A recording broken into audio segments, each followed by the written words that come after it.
what to do. All that talk of opportunities, TV breaks and movies rang true, sure and true. Seems it never rains in Southern California. Seems I've often heard that kind of talk before.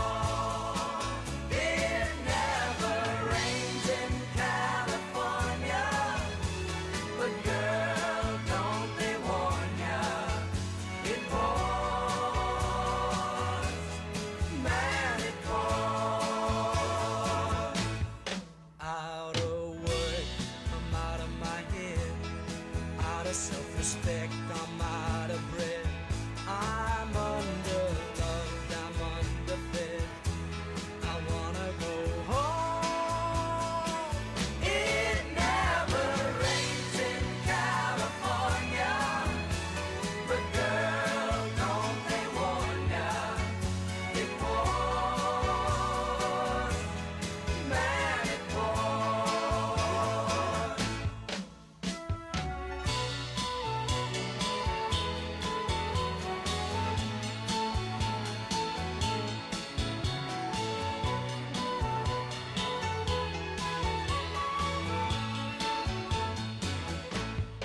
Will you tell the folks back home I nearly made it?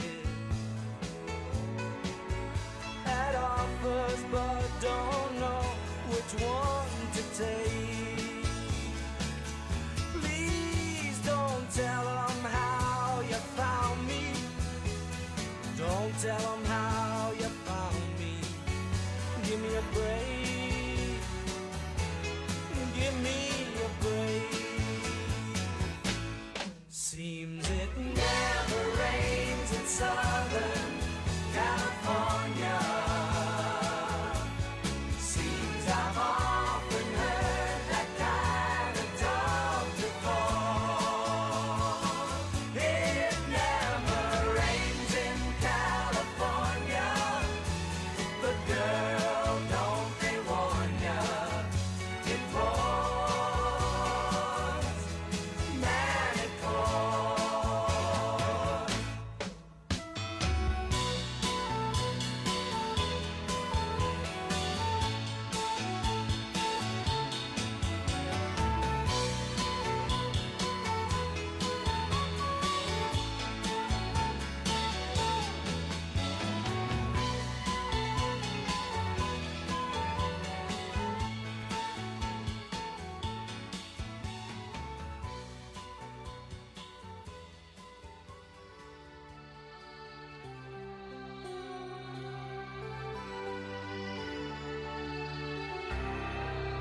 another heart in need of rescue.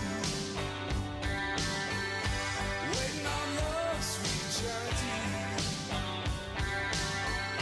And I'm gonna hold on for the rest of my days. 'Cause I know it means to walk along the lonely street of dreams. And here I go again on my own, going down the only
Please take your seats. The program will begin in 5 minutes.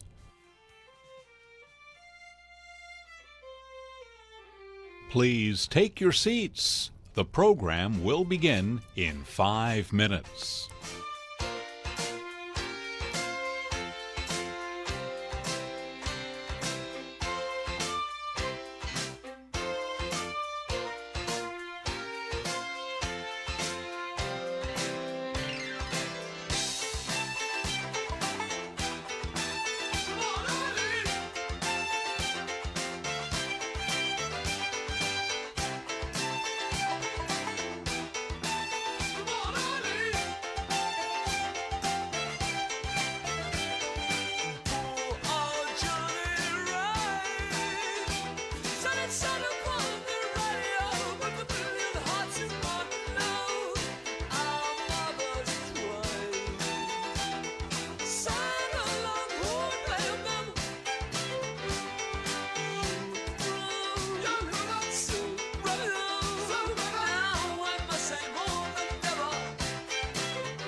Please take your seats. The program is about to begin.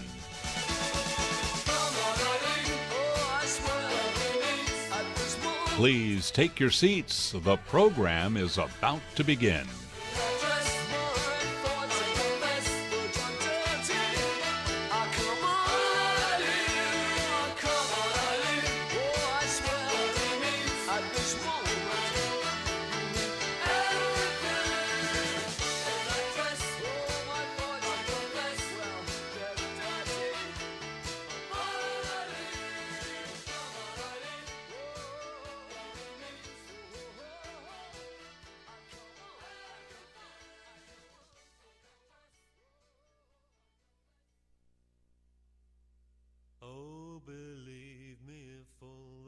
Enduring young chums that I gaze on so fondly today were to suddenly leave you or fly in the night, just like fairy gifts gone in the sky.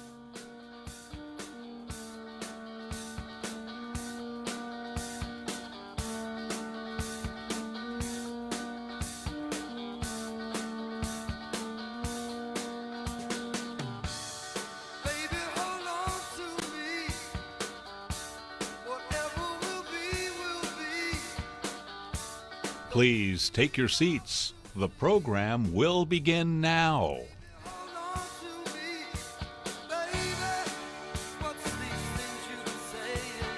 Please welcome to the stage Bloomberg's Carol Massar.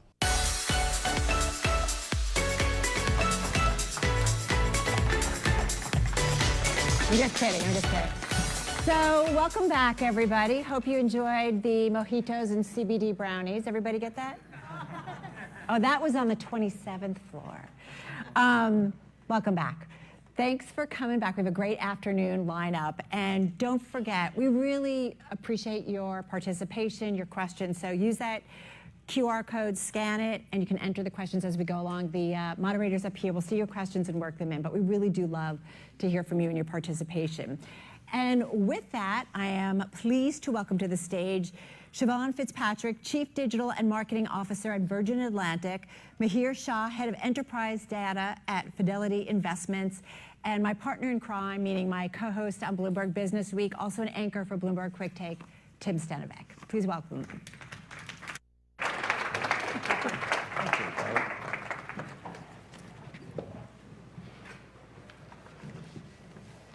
Hello, everybody. Good afternoon. Hope you enjoyed lunch. We're going to talk about ethical data collection, ethical use of data. But before that, we got to talk about the economy. Because both of you have really interesting perches, Fidelity at Virgin Atlantic, about what's happening in the US, what's happening globally. So really eager to hear what your view is right now. Bank of England today raising rates by 75 basis points, following what the Fed did yesterday for the fourth time in a row. ECB President Lagarde warning today that a mild recession is possible, and it wouldn't be sufficient in itself to stem soaring prices. And just in the last few hours, we saw Lyft cut 13% of staff, Stripe cutting headcount by 14%, Amazon pausing new hires in its corporate workforce, and then yesterday, Opendoor laid off 18% of its workforce. Siobhan, I want to start with you. What does the economy look like to you at Virgin Atlantic? So, hello everyone, by the way. So I think clearly we're heading into uncertain times. What I would say though, and we're prepared for that, I think we know it's coming, but what I would say from a Virgin Atlantic perspective is we haven't seen any impact of that yet. So we haven't seen any downturn in our revenue, we haven't seen any downturn in forward bookings, we haven't as yet seen any downturn in customer demand. Are we expecting that? Yes, but we're not seeing it. Why don't you think you've seen it yet? I think at the moment that people are still in the position of pent-up demand for travel. I think people are yet to see, to perhaps see some of the impact of some of the changes that are coming through financially. But I also think that there are other kind of business opportunities for us. So clearly we are also seeing, US, because of the dollar exchange, dollar exchange between the pound and the dollar. We're obviously seeing high demand actually for US point of sale into the UK at the moment. And we believe that at the moment is going to continue into 23.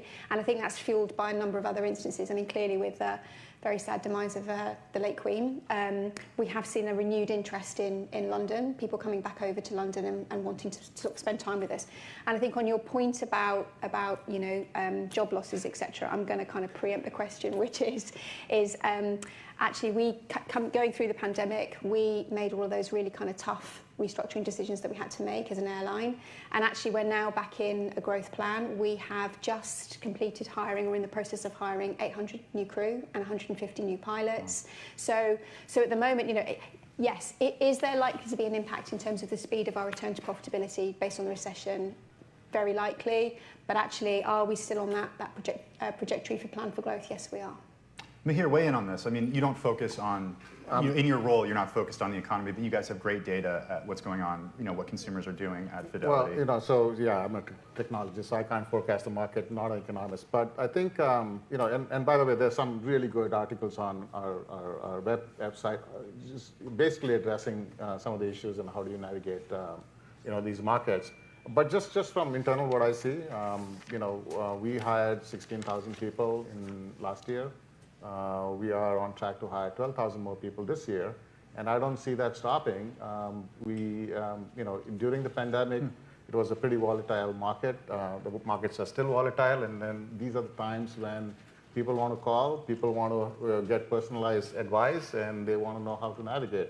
That increases the volume for us in terms of customer service, how we need to kind of be there for our customers when they need them. So I don't see the hiring stopping at this point in time. Okay, we're going to get to customer service in a few minutes because it's a big part of using this data that you are collecting. I do want to talk, though, about what this panel is about when it comes to ethical data collection. I was pretty struck when I was doing research for this, when I was doing reporting for this, to run across this KPMG survey. It was taken last year. And perhaps some of you can resonate, and this will resonate with some of you. They surveyed 2,000 adults here in the US, and they found that 30% of those adults are not willing to share their personal data for any reason, so nearly a third of us. 68% are concerned about the level of data being collected by businesses, and 40% don't trust companies to ethically use their data. What was interesting about this KPMG survey is they also surveyed people like you, people who are the decision makers in these companies who are using the data. And that surprised me even more. A third of them said that consumers should be concerned about data, and a whopping 29% of them said that their company sometimes uses unethical data collection methods. I see you nodding here. Are you surprised by this? Well, I think I'll first speak as a consumer, right? I think you should be concerned, right? Where you give your data and for what purpose and what are you getting in return. One of the quick tests is next time when you actually sign up for an app, on your iPhone or a website, look at the user agreement. And you're not serious. Before you say raise your hand if you've read a user agreement. Wow. All right, two people, 3 people. Okay, maybe lawyers. I don't know. Just read it once and then see some of the clauses in there and what you're giving away in terms of how you're giving kind of consent on use of data. So I think you should be concerned. Now I met a lot of people here at the lunch, and my colleague here. Companies like ours, we are aware of the pitfalls of not using the data in a responsible way. Ours is a trust business, and first and foremost, if we lose the trust of the customers, they will not do business with us. So that comes, absolutely the number one priority, and we have a lot of internal controls around what we can use, how we use it, what is ethical, what is legal, what is contractual. So I think you can be very comfortable with large companies who are putting in a lot of effort to make sure the data is safe, it's secure, the usage is ethical, and so on and so forth. So probably there are two sides of this, where there are companies out there which are purely in the data business, right? Not in the way Bloomberg is, but purely in data collection and dissemination. And there are companies where primary business is very different. Data is out there to help customer service, customer satisfaction, build new products. That's where we are, and I'm sure you are in the same category. Exactly the same, yeah. I completely agree. We're in the business of using data to drive customer preference. It's about trust. So what is that line between ethical and unethical here, and the idea of what data is okay to collect, what data is not okay to collect, and how you think about this from a marketing perspective, Siobhan? So we work to all of the same things that Mihir has talked about in Atlantic, but I'd say there are sort of 3 key things that we would think about, and the first one is, how would I want this data to be used myself, right? If I was collecting this, how would I want to be used? Second is it going to materially improve or change the customer experience in a positive way? And then thirdly, do we understand the impact of that data change as we go through it? And we have a whole bunch of sort of data impact processes that we would have to go through. How is this driven internally? Is it driven by external laws and regulations like GDPR, or is it driven from the perspective of both? I mean, there's not one thing that you're saying, okay, I have to adhere to this because it's the law. We have to adhere to GDPR, obviously, and for all of the right reasons. Actually, I think as a process, it's critical, it's important, and we were talking about it. Privacy in GDPR is one of the core 7 tenets that sits in GDPR. So we have to adhere to it, but also. To Mihir's point, we are a brand that is built on trust, and therefore then customers have to trust that the data they are giving to us is going to be used in a positive way. Throughout the whole journey, wherever we are collecting data for customers, we make that really clear. We make it clear through all our touch points, we make it clear through our communications, and they can opt out of that at any point. Okay, I want to bring up a slide. I want to make sure we have it ready. This is a tweet that I saw a few weeks ago from a friend. I'll read it for everyone. This is Mike Murphy. I follow him on Twitter. He tweets a lot. He said, I ordered something from Brooks Brothers for the wedding. He just got married 6 days ago. They've sent me 17 emails since then. And you can see a screenshot right there of all the emails that he's gotten in 6 days. Obviously, somebody made a decision, not to call it Brooks Brothers here, but obviously someone made a decision that this was an appropriate use of customer data here. That the idea of, and it's probably worked in the past, right? Like, it's probably a bad decision. The fact that you're bringing it up here as an example, you know it's a bad decision, right? If somebody made. Hey, so I'm not making these decisions. No. So what I'm trying to say is that you have to kind of have guidelines, frameworks, rules, how to govern these kind of usage of data. Something slipped through. They may have a really good framework, but something slipped through. But we want to make sure. I'll give you an example in Fidelity. I mean, first thing is individual, just to protect ourselves from ourselves, right? We actually encrypt all personal identifying information, right? So you can use the data as much as you want, but you can use it in aggregation, right? So we can say customers are telling us this is what they want, these are the products they want, these are the gaps in customer service, but you can't pinpoint, nobody will ever get access to a single specific, let's say, TIMS records, right? So that's the first protection. If you have a use case, there's a governance committee for any AI use case, right? So before you even start modeling that particular use case, you have to go and get that use case approved. Once you're in the development phase, they're automated tools, and there are a lot of tools in the market now in open source community. We have built automated tools that actually give us bias scores, right? So are your models, are they ethical? Are they showing some kind of bias? What kind of data are you using? You have to be green on about 6 or 7 different counts, otherwise you have to go back and remodel. Siobhan, I see you nodding there when it comes to bias, and that's something that I wanted to hit on. How do you make sure that you're not you don't have any bias when it comes to the models that you're using, when it comes to the analysis? It's exactly the same. It's about drift, right? So it's about making sure that the data that you are collecting, comparing that to the data that you have modeled against, looking for the variances, and then recognizing when you are starting to get that drift, and then adjusting appropriately for it. As a CMO, what do you think of when you see these emails?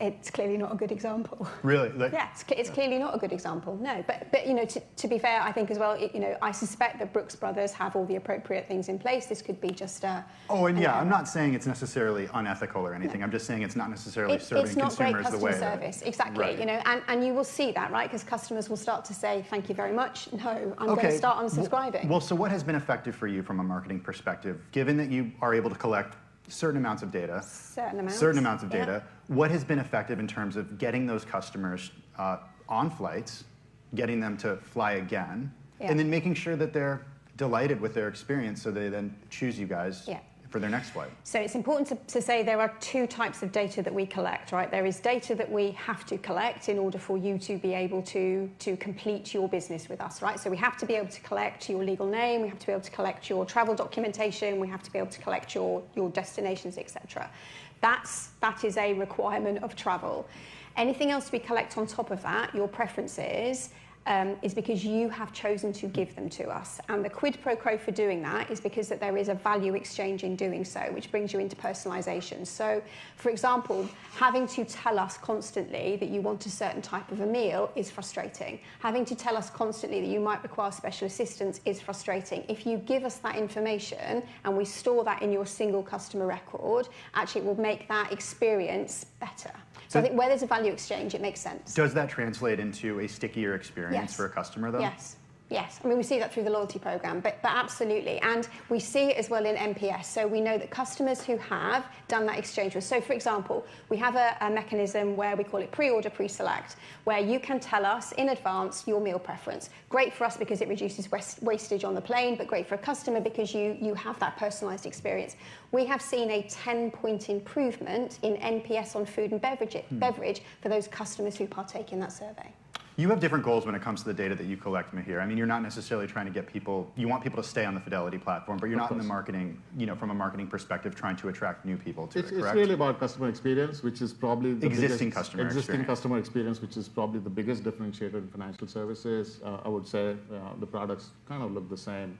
And then the second is around gaps in either our offerings, whether it's the experience on our website, mobile, et cetera, or gaps in our products, right? I mean, a simple example would be that right now we're seeing a lot of phone calls coming in.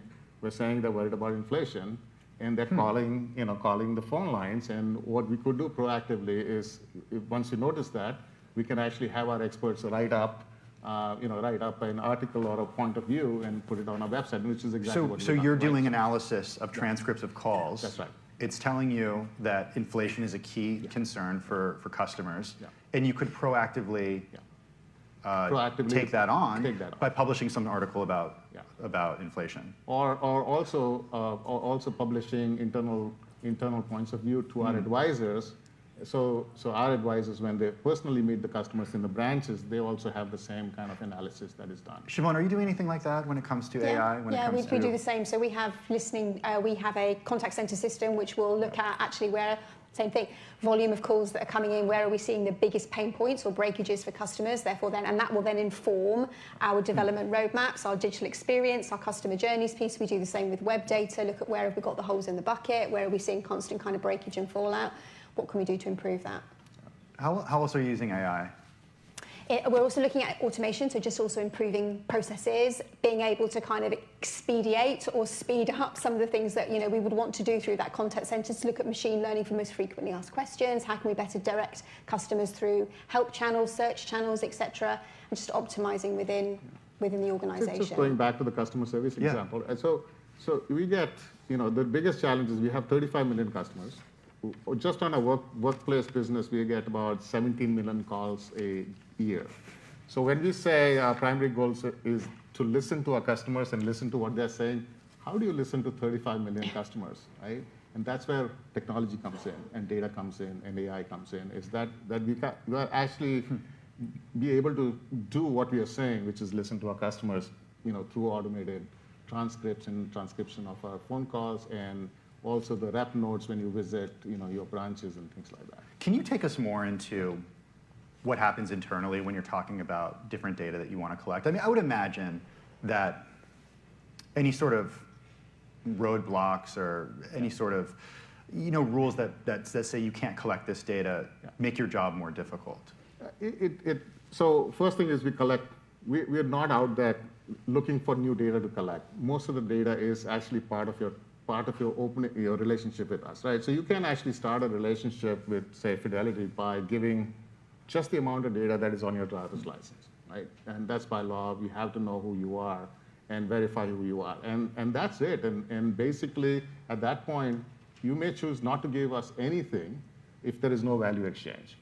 But you transact, once you're a Fidelity customer, you transact with us. So we have your trades, we have your mutual funds, et cetera. So we do know more than what you've given us through your transactions. Again, by law, we need to kind of keep a record of those.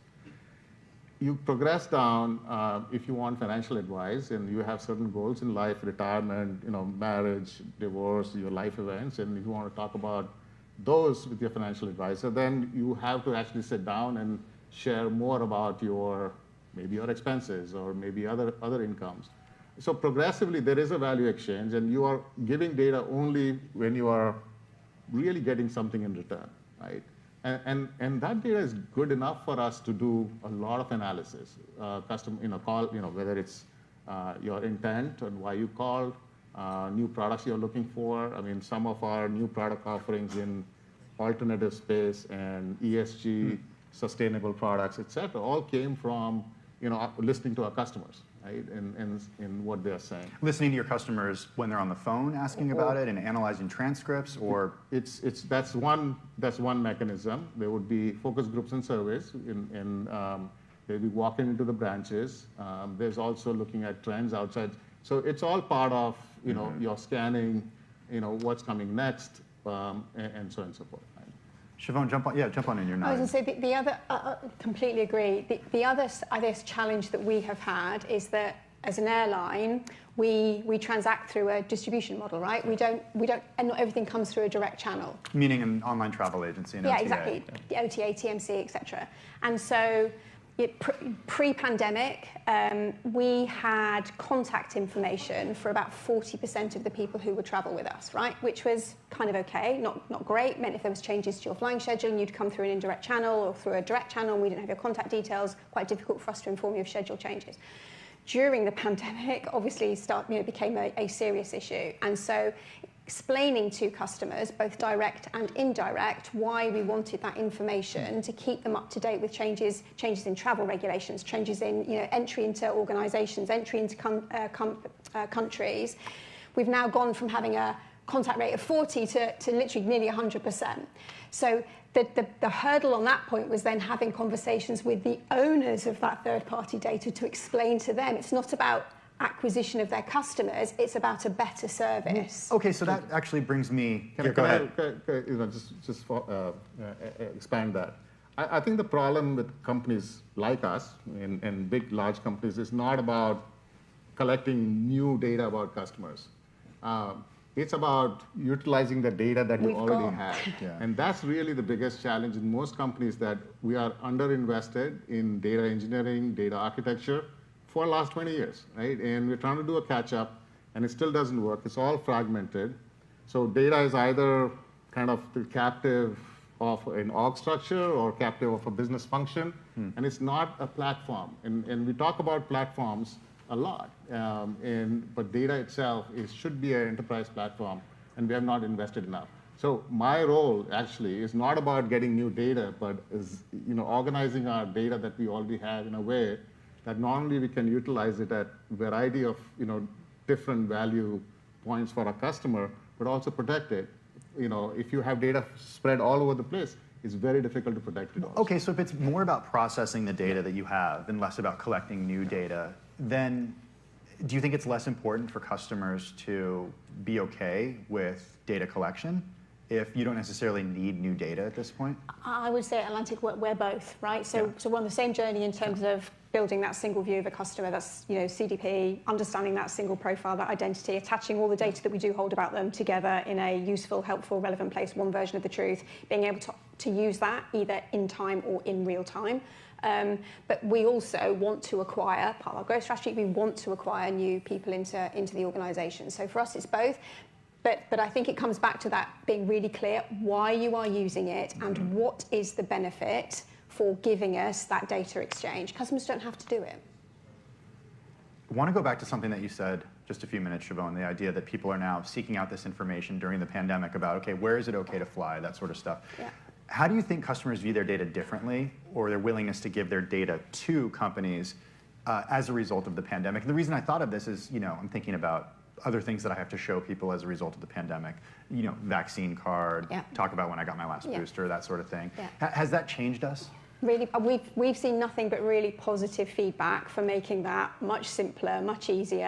Automating all of that, putting it through digital channels has made customers actually feel much more comfortable and confident about wanting to do that because there's a benefit. It's a simpler, faster process for them to be able to do so when they get to an airport. You don't need to be vaccinated to trade stocks, though. No, but I think there is interesting. I guess during the pandemic, there's an interesting debate.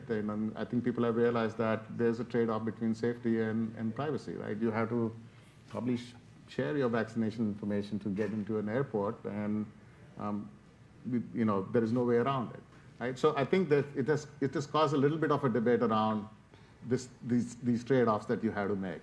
I would say also that I think the pandemic also there was a big momentum before the pandemic around privacy. And then the priority shifted during the pandemic, right? We all focused on what is going on. And I think that is starting up again. So you will see a lot more happening again on, new laws coming in. The states actually, just like California, there are 13 other states, right, passing new laws, countries passing laws, and so on and so forth. Okay, before we end, and we're running out of time here, but I always like to end with looking forward and looking toward the future. So Siobhan, if we're sitting here 5 years from now, what's the conversation about data collection and analysis and processing that we're having? I think it will probably be a step on from what the conversation that we're having today, which is Not revolutionary, but more incremental. I think it will be more organic. Mihir? I think it'll be transparent. There'll be more transparency, both on sides of people who are collecting data. Yeah. It'll be forced by regulation to some extent. And then, by the way, the regulations are nothing but good data practices. Okay, they are. I mean, I looked at GDPR and CCPA. If you didn't have those regulations, if you look at the spirit of it, we should be doing that anyway. So even though CCPA is specific to California, you follow it throughout the entire country. So that's sort of our version of GDPR to a certain extent. Yeah. And a lot of other states. Do we see some federally mandated privacy practice or safety practices around data? I would welcome that, because one of the biggest challenges is once each state comes up with their own regulations, for small businesses, medium-sized businesses, very, very difficult to navigate, and it's very expensive. Yeah. So if there is a standard at the federal level, that will help us all. All right. Mihir, really appreciate it. Siobhan, Thank you. really good to see you. Thank you guys so Thank much. you. Thank you. Read the privacy policies of all the apps you download, right? That's what we got to do. Thank you. Thank you, everyone. Please welcome to the stage Unilever North America Head of Sustainability, Nikki King, Chevron Vice President, Strategy and Integration, New Energies, Manish Misra, and the Kraft Heinz Company's Global Head of Environmental Social Governance and President of the Kraft Heinz Foundation, Jonah Smith, with Bloomberg's Scarlet Fu. Hi, everyone. Thank you so much for joining us. We're going to talk about how sustainability is integrated into all of your business practices and how you communicate that to customers. So let's communicate the first thing, which is I want you to each introduce yourself with 2 sentences. Distill your single biggest win in sustainability in 1 sentence, and then your single biggest miss or challenge, something that you spend a lot of time unraveling in meetings, in 1 sentence. So 2 sentences. Jonah, why don't we start with you?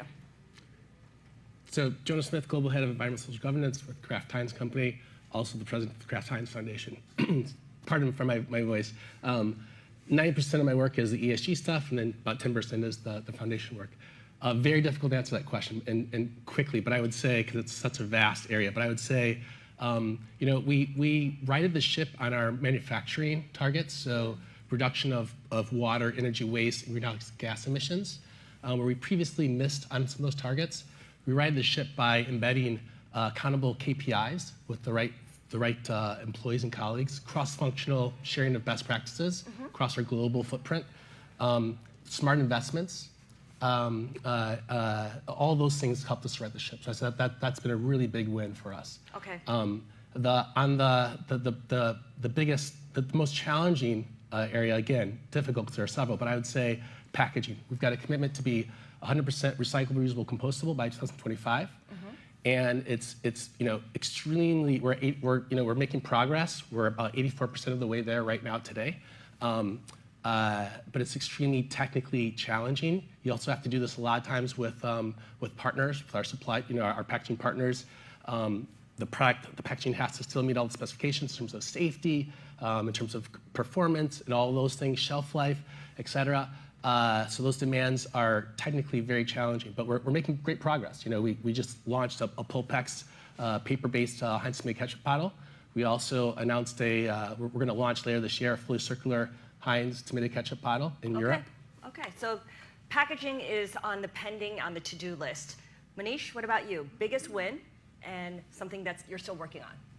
I think the biggest win for us as a company in Chevron, we have been on this journey that we believe the future is lower carbon, and that includes us reducing our carbon intensity and then helping other customers as new energies to reduce theirs. So the win, which we have talked about publicly recently, is on the methane. It's a potent gas out there, and our own emissions of methane since 2016 have gone down by 50%. It's a huge shift. And that was before any of the government mandates. That was just us trying to reduce the thing. Challenges, I work in the new energy space, which is like hydrogen, carbon capture, and some of the geothermal offsets. I think the biggest challenge is we don't know where we as an industry are heading there. What could be the right solution set? So where I spend most of my time worrying about is, do I have the right mix right now? Or would this choice of investments still hold? Do I look smart in 10 years from now because of what I picked? How about you, Nikki? Yeah, so big win for us. I mean, Unilever's been on this journey for quite a while now. I mean, we've really been leading in the area of sustainability for several years. And we just launched our Unilever Compass, which is the replacement of our sustainable living plan a couple of years ago. And that plan is so robust and has so many targets, everything from decarbonization to plastics and people goals as well. So I'm very blessed that I work for an organization where sustainability is at the heart of everything that we do. What keeps me up at night is how we're going to achieve those goals. So just like Jonah said with packaging, we have very robust targets. We can't meet those targets unless the infrastructure in this country changes, and around the world, as a matter of fact. And we're in this climate crisis right now, and we can't do this alone. And I think just the sheer fact that we need more people to collaborate, and we also need the customer and the consumer to really play a part in that as well. So that really keeps me up at night. Okay, so that's a great segue to my next question. This is true or false, so it'll be easy, and we don't. We can kind of elaborate on when it's not the case, but true or false, sustainability determines what company or brand a customer will choose. Manish, true or false? Maybe. Maybe, that's not an option. I think, and not to give a glib answer there, our customers are big institutional companies. Cement companies, steel companies, or companies in the oil and gas industry where we are helping them decarbonize. So what they are trying to figure out is, can their customers support the incremental investment which our customers need to make to lower their carbon footprint? So that's the maybe part of it. I think our belief is that many of the companies are going there, our customers are slowly going there. So the answer should be yes, but right now it probably is a maybe. How about you, Nikki?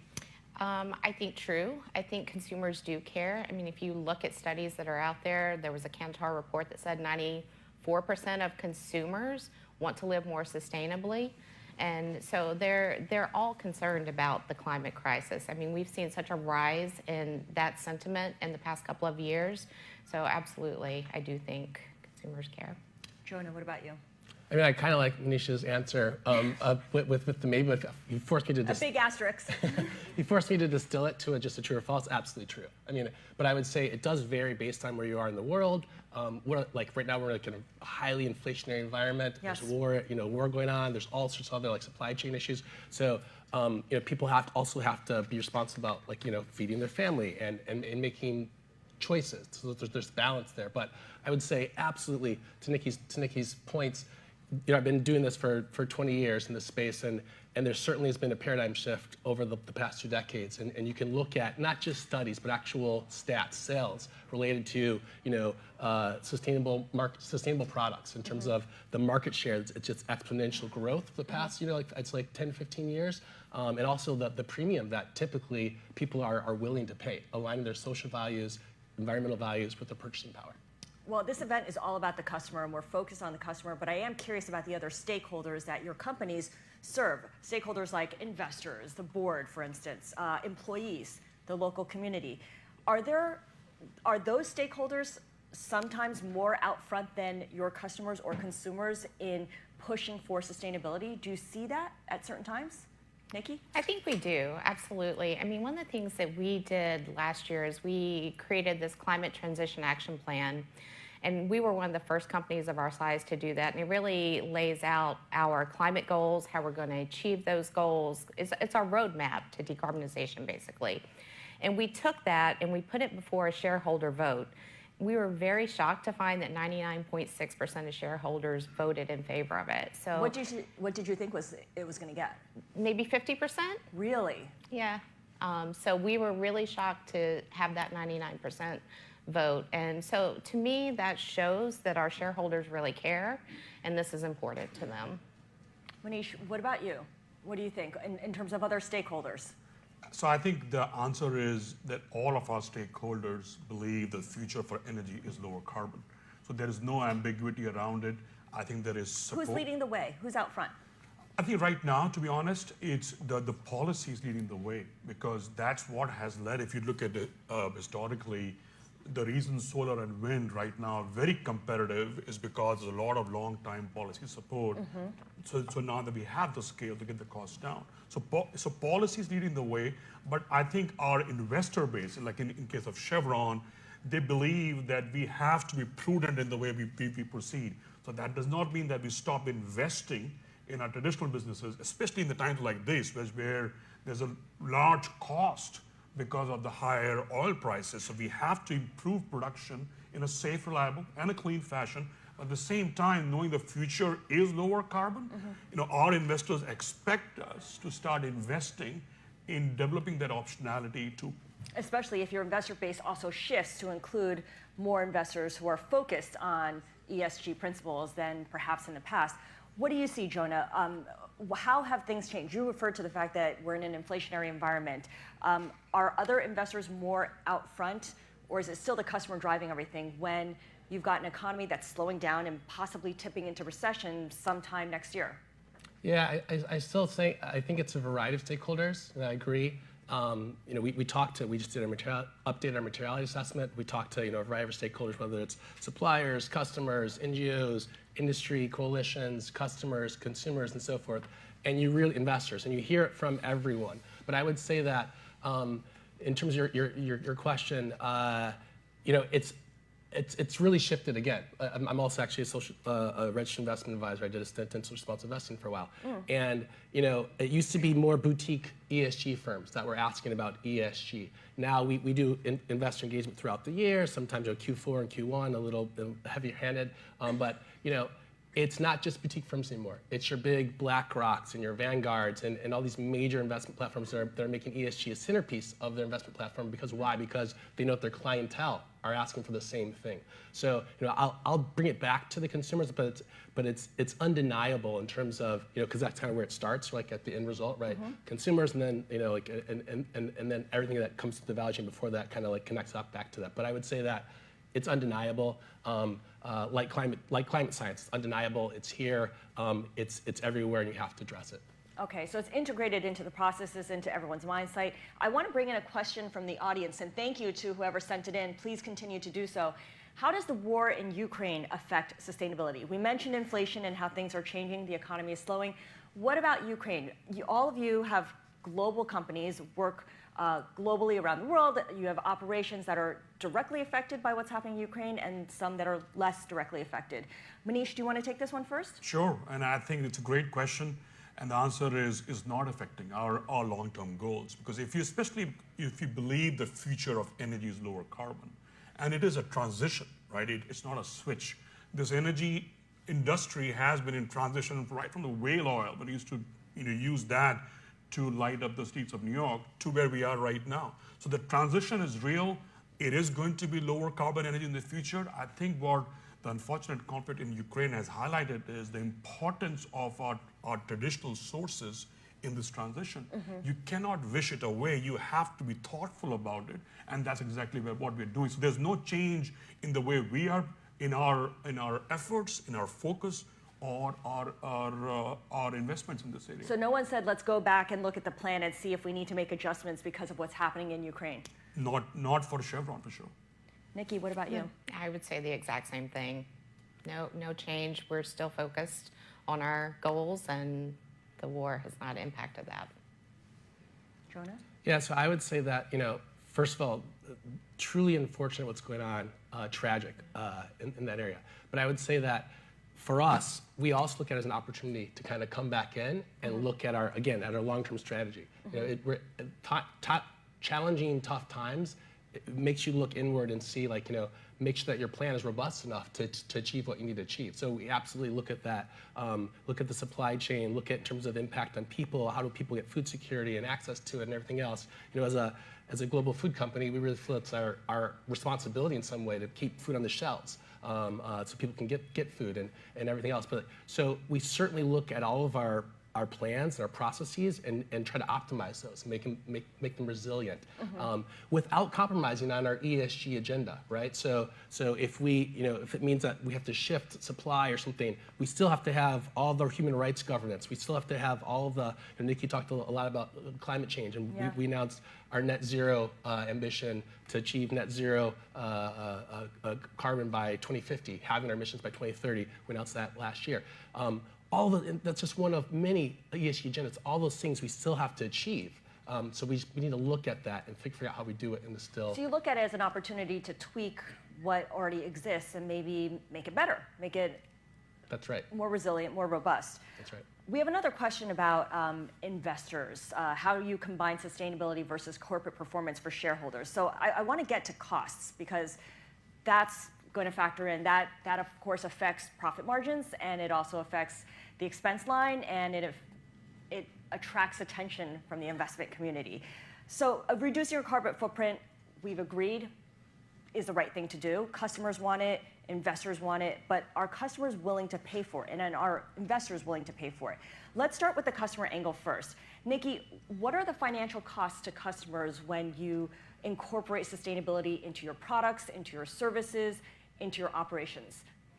Yeah, so when we look at the customer, I think sustainability alone is not enough to justify a price increase for a customer. There have to be other benefits. It's got to be superior quality. It's got to be innovative. It's got to be the brand that they want. And sustainability has to be incorporated into it. So the way we look at it, and our customers expect us to incorporate sustainability into our products. I mean, our purpose at Unilever is to make sustainable living commonplace, and that's been our purpose for a long time now. So that means for us, we have to build those sustainable attributes into our products. So a simple example, our Hellmann's brand, which has been around since the 1920s, one of the things that we've done is we've taken our mayonnaise jars, and they're now 100% post-consumer recycled plastic. So there, the customer didn't have to do anything. We made it easy for the customer, but it makes a massive impact. So that's... And the cost is the same. Bottom line cost for the consumer is the same. Yes. And that's just, I mean, we have those similar packaging goals to you, Jonah, and that's what the customer expects us to do. Jonah, do you ever have to raise prices because the packaging is more sustainable? You know, or shrink the amount of product in the packaging, shrinkflation? Yeah, so I would say I agree with Nikki. So like, nowadays, again, it's changed quite a bit over the past 20 years, but nowadays, because of the opportunity to scale, so Kraft Heinz, because of our size, we can pilot things, right? And we can scale them. And at scale, you can bring price parity oftentimes. So it's really, what we're really trying to do, one of our values is that we're consumer obsessed, We really want, and actually going back to our history, with one of our founders, Henry J. Heinz, he has this famous tagline that says, we really, protect the product, but protect the consumer by owning the product all the way from the soil to the table. And so that's really what we do with ESG. We look at it from, in our roots, like the entire value chain, and part of that is ensuring that the price is a price that's affordable and accessible for different, like I said, access to food. So that's really part of our DNA, and we really try to achieve that with everything that we're doing. So I think in a commodity business like ours, we don't get to set our prices like many of the other companies, right? It's what the market decides is the price for oil and gas in a particular day, right? So in that way, we do not have any pricing power in terms of what can we pass on. But having said that, from a broader perspective, our investors, our stakeholders, expect us to now start developing solutions that do lower the carbon intensity. Recently, we sold a cargo of liquefied natural gas paired with offsets. So in this case, the customer wanted a lower carbon product and was willing to pay for it. So that's where we are now starting to develop our capabilities, that this is where it comes back to the scale aspect of it. At the current scale, it does cost a lot more to produce lower carbon products. But as we grow, and that's our aspiration is, we will get that premiums down, and you will get the same product for lower carbon product for no incremental cost. That customer wanted it. Did others too? Was it I think that's Singular? so that's where the complexity of this energy system across the world play, right? You know, what is your end customer? If you have a country that has a deficit in energy, where they cannot provide, there are billions of people in the world right now who do not have access to energy right now. So it's difficult for that set of customers saying, I'm going to pay you more when I don't have enough right now, right? Yes. So that's where I think that's the bigger picture that times gets lost is there's still the large population, but they too don't want, you know, they want affordable and clean energy. And that's our focus right now, is to get to the point where people don't have to choose whether I take energy or I take clean energy. All of you help run for-profit companies, so all of you are under pressure to deliver on quarterly targets, annual profits, all of that. To what extent do you get pushback, or do you hear of pushback from your investors about the costs? And this might not just be financial costs, it might be the time and the energy spent on sustainability efforts and initiatives at a time when the economy is not looking so great and things are going to slow down. Does that happen? Jonah? Sure. So we talk to investors all the time. And by the way, investors come to us with a variety of ESG items on their agenda, asking us to update them. How are you doing on this? How are you doing on X? How are you doing Y? How are you doing Z? So they get it. You know, sustainability it's a journey. You look for smart investments. A lot of these things that you do, there's a positive return, whether it's immediate or it takes 5 years or 10 years or 20 years. There's a return on all these things. So they're willing to wait the 10, 20 years for that return? Well, do you want a company that's burns out in a year and then you don't have that sustainable, what's called a dividend, for example? You have that dividend, the dividend goes away because you didn't invest smartly, or do you want to have that in perpetuity, right? It's the latter for long-term investors. And so yeah, we'll on an annual basis if we reduce our energy, we're going to reduce energy costs, right? Energy costs right now are skyrocketing, just like everything else. That saves tens of millions of dollars every year. That's shareholder value. There's other things that are embedded within it that maybe it's not quite a direct corollary where it's 1-to-1 in an annual basis, but maybe it's 3 years or 5 years, like I said, related to all of our different ESG areas. Maybe it's human rights related. It could be risk related, right? It's risk management as well. So I could go on and on about this, but it's complex, but it's absolutely part of what our investors are looking for. What about you, Nikki? Unilever has attracted all kinds of investors, sometimes activist investors. Do they see sustainability as getting in the way of growing the company, growing revenue, growing the bottom line, or do they see it, when have you seen it described as sustainability as a driver for growth? Yeah, I mean, the investor piece is not really my area of expertise here, but I mean, investors have different opinions. We've seen everything. We've seen investors push. We've seen investors question, but at the end of the day, we know that we have to have the right balance and meet the needs of all of our investors.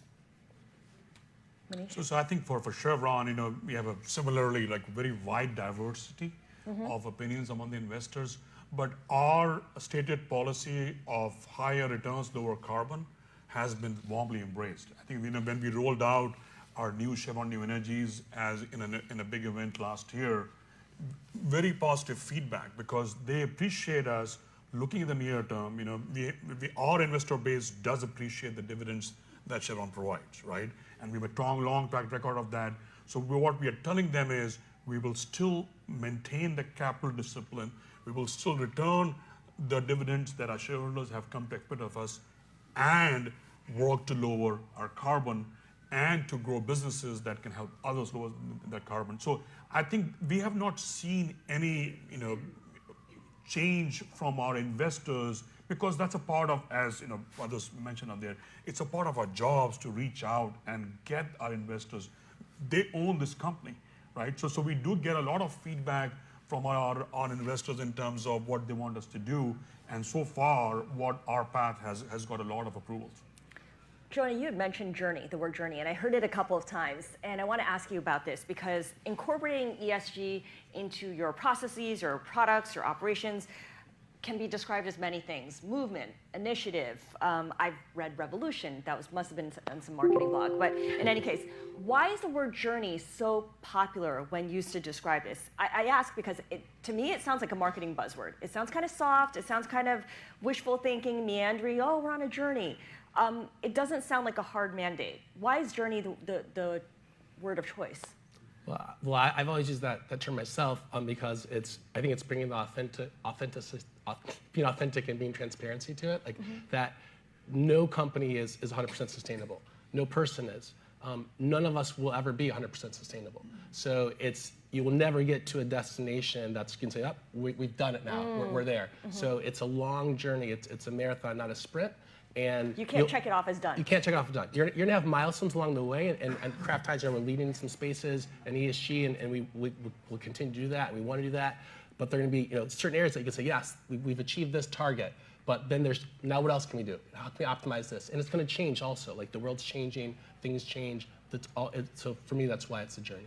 Good answer. Nikki? Totally agree with you. I mean, like you, I've been in this space for a long time now, and when I first started, I remembered we had a hard time getting the company to, and I wasn't at Unilever at this time, but to commit to a 25% reduction in your carbon emissions. Now everyone is setting net zero targets.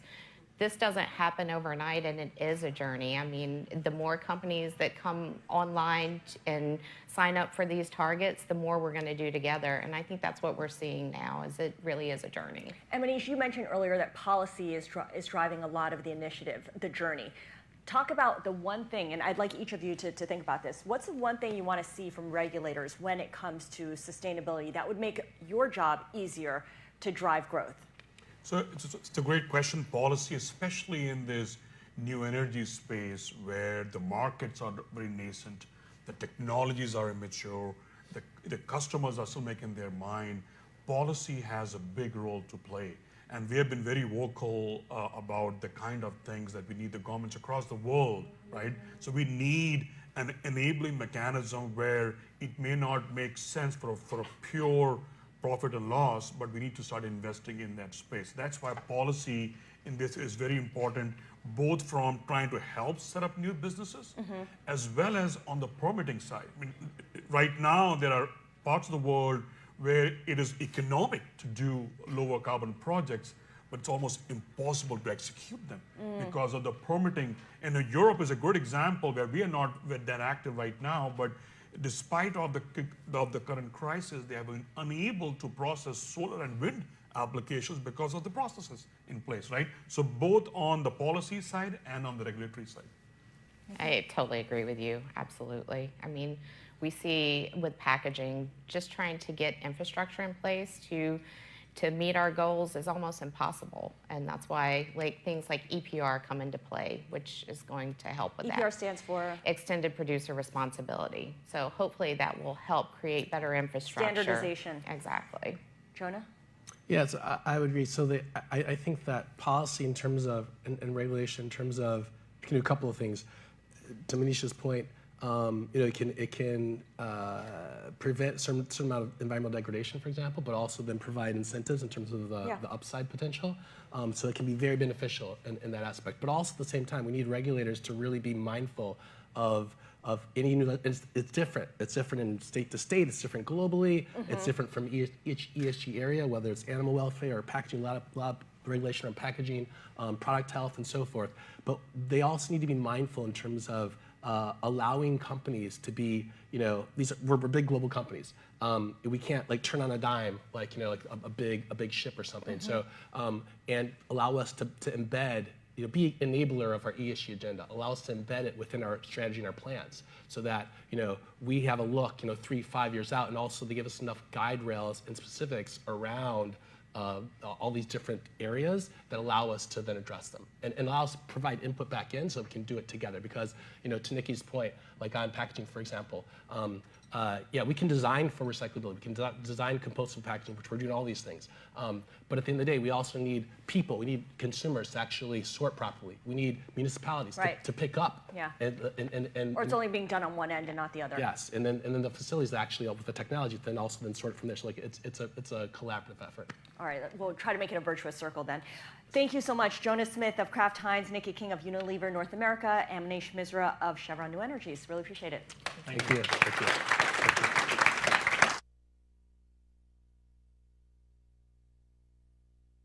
Please welcome to the stage Mars Wrigley North America President Anton Vincent with Bloomberg's Carol Masser, anchor of Bloomberg Business Week TV and radio.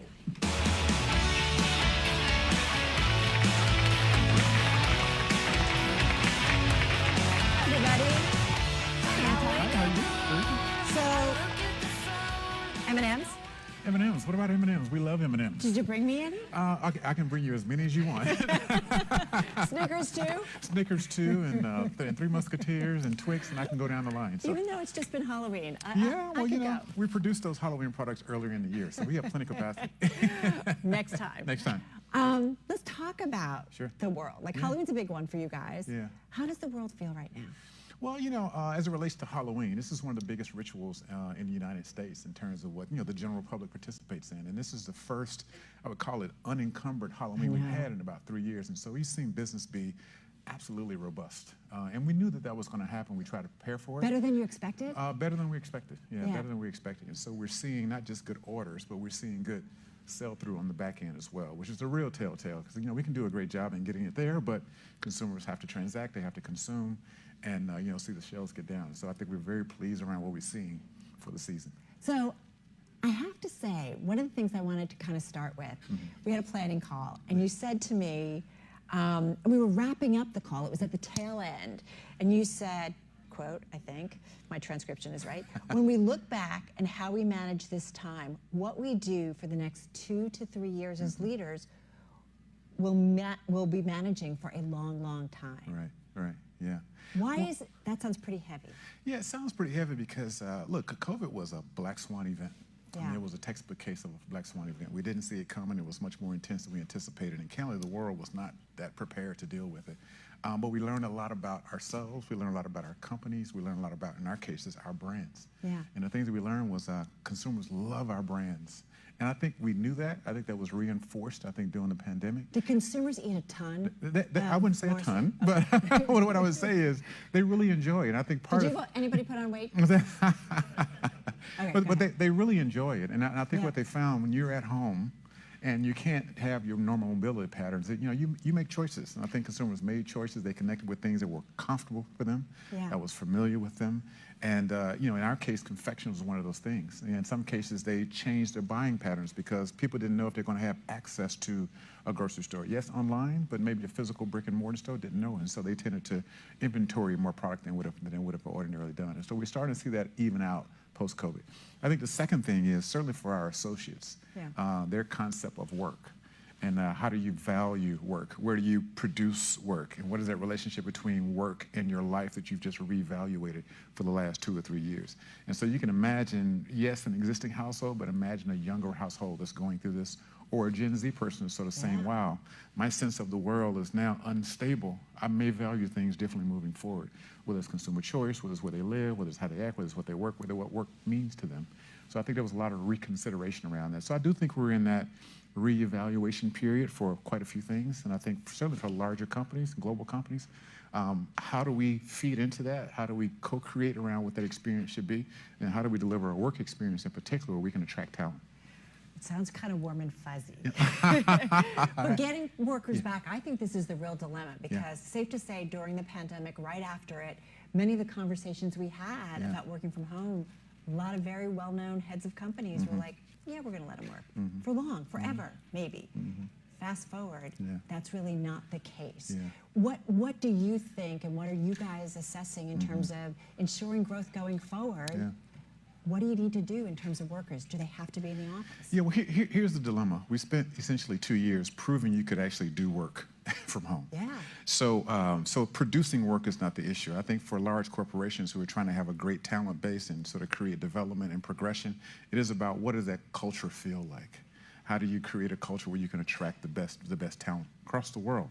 And we think a part of that is having physical proximity, having common experiences, having common physical experiences. And so I know for us, you know, we're in a relatively new headquarters that we opened literally the first week in March of 2020. We closed it the second week of March of 2020. And so, but still looks brand new. Still looks brand new. Still looks brand new. But we built it with great contemplation around the kind of work experience that we wanted and how important it was to our culture. And our culture is very relationship driven. We like to fashion ourselves as innovators and creators. And so in some cases, you need physical proximity for that process to blossom like we anticipated. It's not the same through a Zoom call. It is not the same. I'm not to say that it can't be done. Yeah. But there are certain things you just have to get done in purpose. There's certain exchange of ideas and where the energy and the passion and the breakthrough, that tends to happen in person. And so making sure we have balance between flexibility, which people need and deserve, and then really doing the really special work that we think can only be done in a face-to-face environment. But it could be hybrid then, right? It could be hybrid. It is absolutely hybrid. You're still figuring it out. We're still figuring it out. Now, our policy is officially hybrid, 2 or 3 days a week. You know, we try not to be too restrictive, but we want people in the office. And so for people like me, we're trying to curate an office experience. Just really want people to come in. We don't want to beat people over the head and say, come into the office. Right. We need to create an experience where people want to come in and want to have that culture and want to have that exchange as well, while providing the flexibility on the back end. You talk about innovation in the candy space, and I think a lot of candy, some of my favorites, are kind of like they've always been. But so how do you guys think about innovation and growth? I will say M&Ms, peanut M&Ms, my favorite. There you go. But I mean, like, you do kind of figure out different iterations. But what does innovation in your space mean? Well, innovation means a lot of things. And one of the things that we try to do, and I don't think we're unique in this, is innovation can mean a broad range of things. Yes, I can give you a new something, or something that doesn't exist or has never existed. I can also expand in M&M's case. It's like, look, we are going from offering a product to offering an experience. And what does that look like? That means that I can go and buy it in a grocery store, or I can get it online. Let's call those transactions. That means I can have an experience at an M&M store here in New York City, in Beijing, in Germany, and have that part of our ecosystem. That means that you can go and customize your M&Ms as well. That means I can add a character like we did with Purple.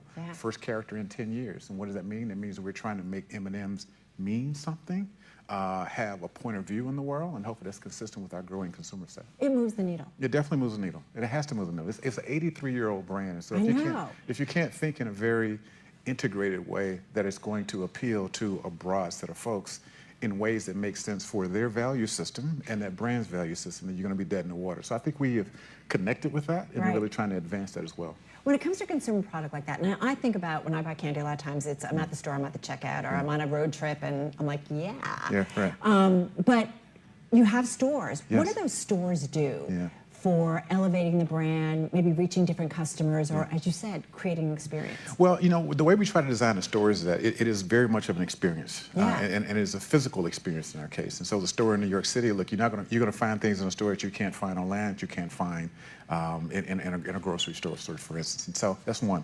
Number two is we have a very engagement-oriented brand. So you're going to be able to engage with M&Ms in ways you can't do in a pure transaction environment. And then, you know, the locations are really thoughtful. And so we just two new stores this year, one in Disney Springs last year or so, in Disney Springs, and one in Mall of America. So those are high destination areas. And so we're trying to make sure we're around that people are going to have mass and interest in the space. And then M&M's is a part of that experience as well. So we get to leverage the location, and then we get to leverage the experience in the context of the location as well. And that's where we think the magic happens in those stores. You know, something I asked Scott Mills at BET earlier, and this whole idea of when you've had a brand that's around for a while, like the brand that you oversee, it's that, you know, you do want to stay true to the history of it, right? The iconic brand. You don't want to muck around when you have something that has such great brand recognition, but yet you do kind of have to continue to move it forward. You do.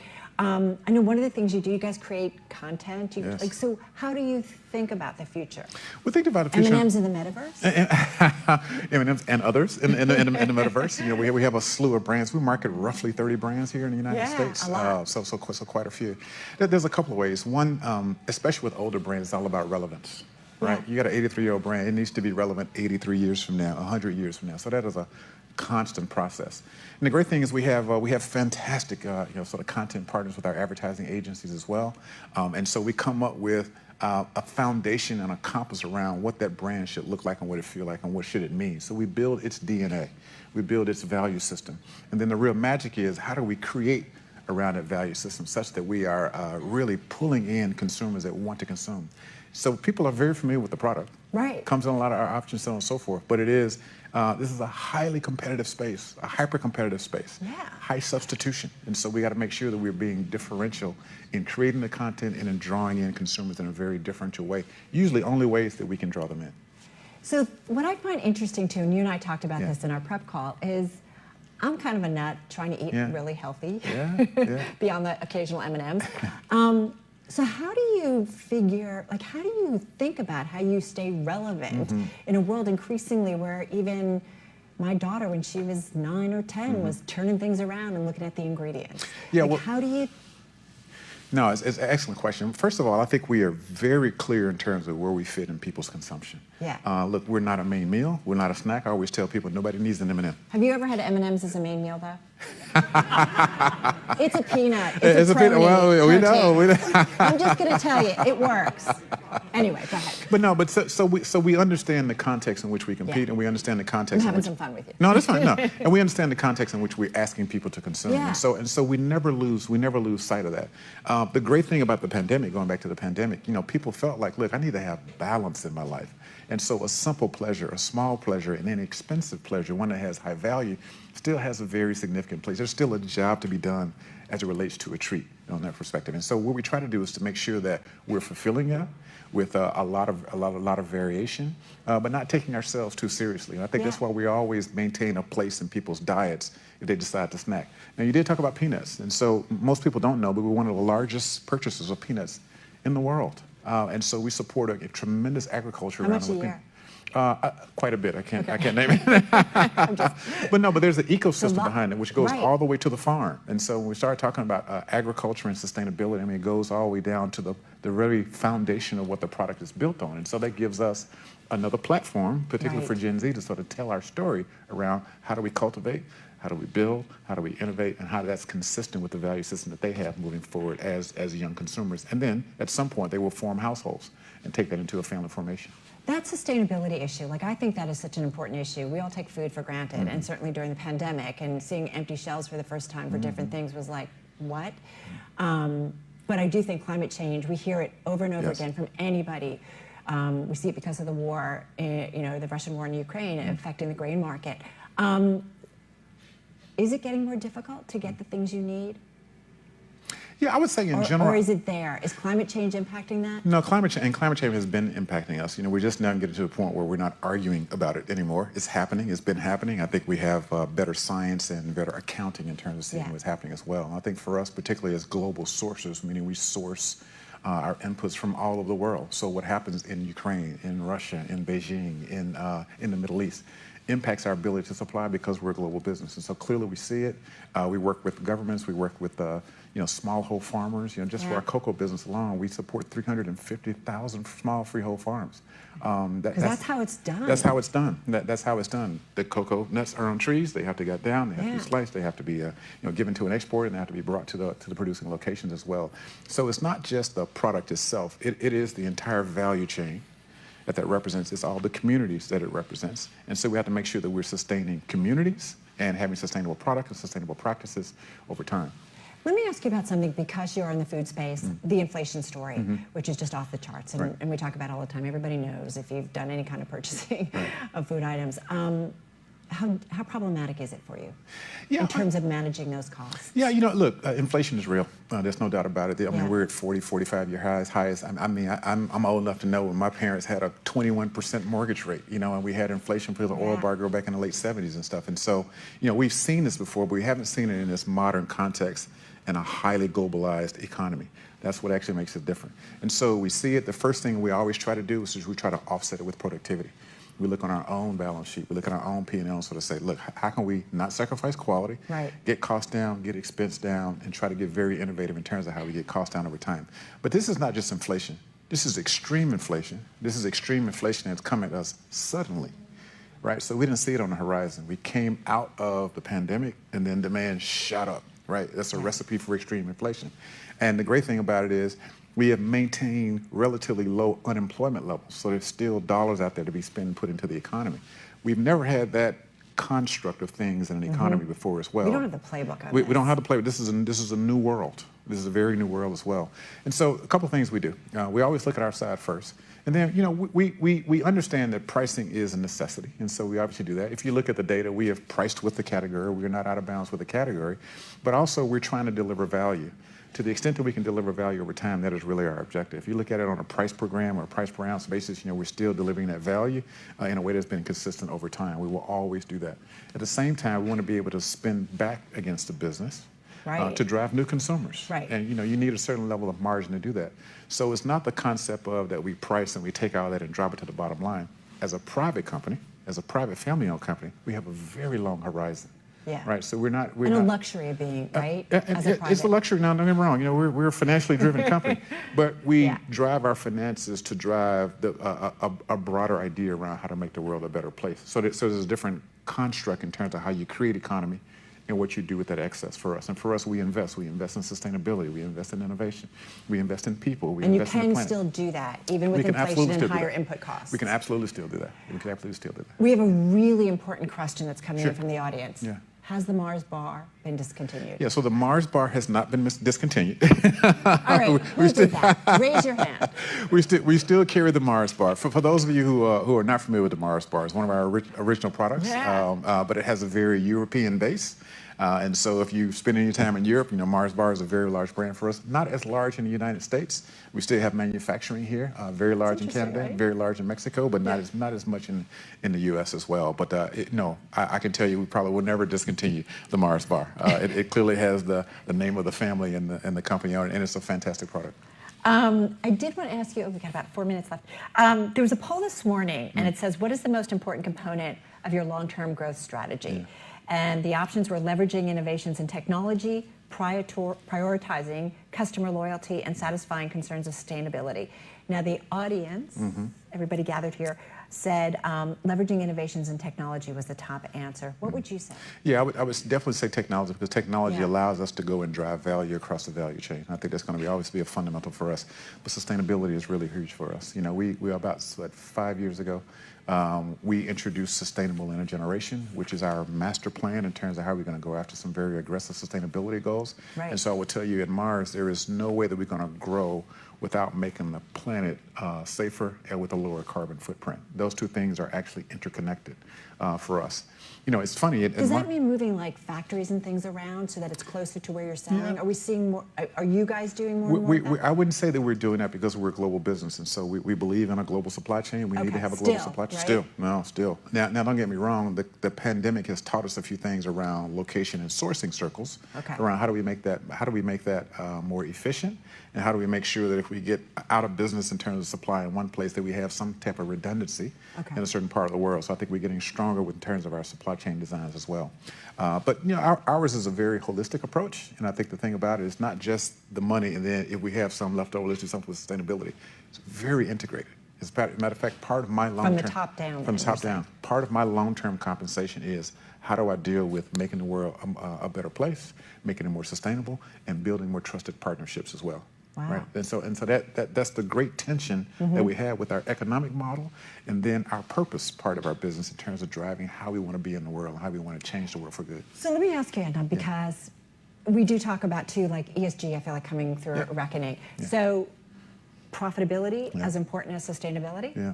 Well, is it equal? No, we don't distinguish between the two. Right? What we say is we need to generate profits to go and drive sustainability. So if you hit your goals on sustainability but not on profitability? I don't think we can hit our goals on sustainability without hitting our goals on profitability. Interesting. Sustainability is an investment. It's an investment that takes place over a very long period of time. And our concept is, look, we need our profits. Now, the trick is, how do we deploy those profits to now go and drive sustainability, and how do we make that a virtuous circle?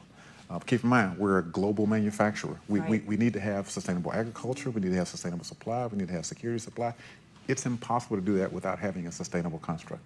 And that's what we believe in, and that's what we invest in. We only have about a minute and a half left. Since you guys are global, and I know we talked about the outlook in the beginning, are you worried about a global recession? I wouldn't say that I'm worried about a global Do you recession. expect a global recession? I do think we're going to have some form of a global recession. I think the question is how deep and how long, Okay. right? I think that's the things that we're always And hard to say right now. Hard to say right now, and by the way, it's going to be different in different parts of the world. China looks very different because we got 300 cities and 100 of them are closed. Yeah. Will they open? Will they open at the same time? There's a lot of conversation around that. We have a conflict in Ukraine and Russia, big part of sort of where we do business as well. Who knows how that's going to go as well? Europe is a very complex place for a lot of reasons, sort of multi-market area. Prime Minister in, Prime Minister Prime Minister out. in, Prime Minister out, economic policies all over the place. At some point, I think they're going to settle down. U.S. the strongest right now? Yeah, I would say the Western Hemisphere, I think, is probably the strongest and probably the ones that they're going to be able to withstand as well. Now, what that portend is, what does that do to your capital strategy? Yeah. What does that do in terms of M&A, potentially? Those types of things. I think we're evaluating all those types of things to make sure that the business lasts another 100 years. Okay. Yeah. My rapid fire. We're into rapid fires around here. Question every leader should be asking themselves today when it comes to their customers. Quickly. Yeah. Do me and my customers see value the same way? I don't think we can move forward in a construct where I need to get as much as I get or the customer needs to get as much. I think we have to have joint outcomes and joint plans, because a customer can't do it by themselves, a manufacturer can't do it by themselves, the customer community and the manufacturer community can't do it by themselves. This has to be joint objectives. What is something you think we all should keep an eye on for clues about trends that may impact the growth and direction of our world? Yeah, for me, it's pretty simple. The next generation. It's Gen Z. Look, they're going to form the households in the next 10 to 20 years. They don't want to come to the office. They don't want to come to the office, but they need to work. And they need to work, and when they work, they consume, and so that's our economy. So look, like anybody would tell you, whether you're running elections or running a business, the next generation is telling you what's going to happen. They're telling you what you want. And so I think for us as leaders, regardless of age, you have to listen to them. You have to build a construct and an operating model that accommodates their hopes and dreams and expectations. If you don't, you'll be dead in the water. All right, and if you have 20 minutes of found time in any given workday, how would you spend it to further grow your business and strategy? And as I said earlier, meditating, taking a walk, doing nothing are okay answers. Yeah, I try to be still as much as I can. Really? Yes, because Still meaning just still. Because we're running around so much, we're on planes, trains, and automobiles, we're in meetings, we're in media, we're in everything. And so I think being still, because I found that my best ideas, where I get in touch with myself is when I'm alone, and when I have time to think and I have time to challenge my own thoughts, which is very important as a leader. I clearly have a point of view, but I need to be able to be open, to be influenced, to challenge myself. So I'm ready to lead. And so I would have quiet, still time, which is comes at a premium in my household. So. Amen. I'm with you on that. That's why I get up early on the weekends and don't wake up the family. Exactly. Yeah. Anton, thank you. Thank you very much. So love this Yes. conversation. Thank you. Please, everybody, Anton. We're going to take a break right now and stretch your legs, help yourself to drinks, and we're going to be back, I think, around 3:20. We've got a smart panel on making it possible technology, so we'll talk about leveraging technology for the customer experience. And then we've got a conversation with Tony Vinciquerra. He's the chairman and CEO of Sony Pictures Entertainment. A lot to talk about with him. We're also going to ask him maybe what it's like to be Spider-Man's boss. I'm kind of curious about that. And then right after that, we're going to have our networking conversation, and that's when you get the mojitos and the CBD brownies. Wow. So come back at 3:20 p.m., everybody. Anton, thank you. Thank you very much.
have seen by the look in my eyes, baby, there was something missing.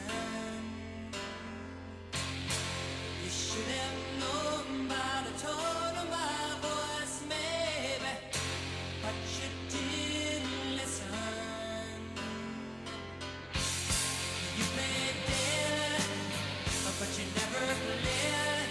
Instead you lay still in the grass, all coiled up in innocence.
Please take your seats. The program will begin in 5 minutes.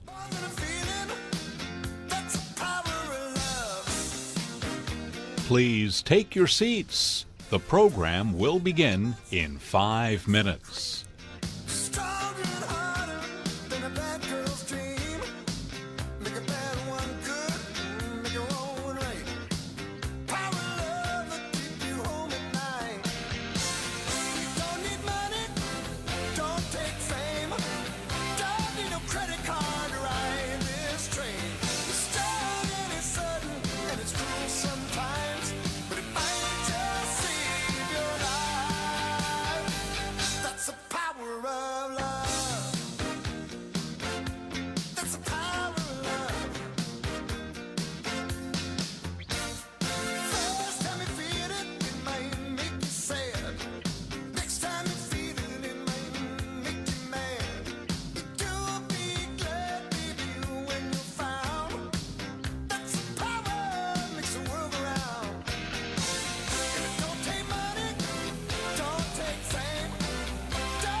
Credit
Please take your seats. The program is about to begin.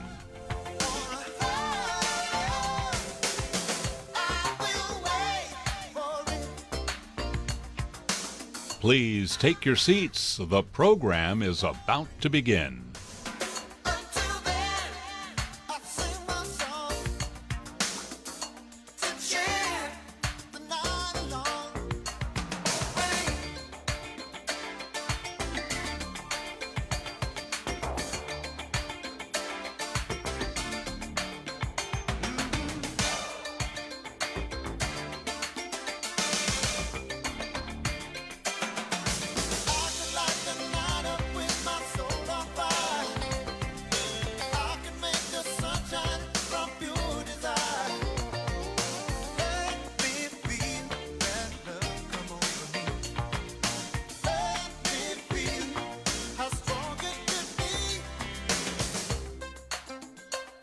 Please take your seats. The program will begin now.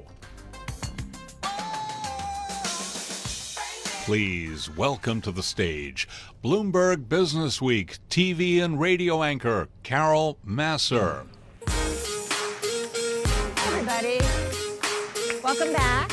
Our next discussion, we're going to talk about technology specifically and how it enables a higher level of service to customers and really brings about efficiency for your business. Before we start, I'd love to ask you another polling question, if I may, and we'll bring up the question for you.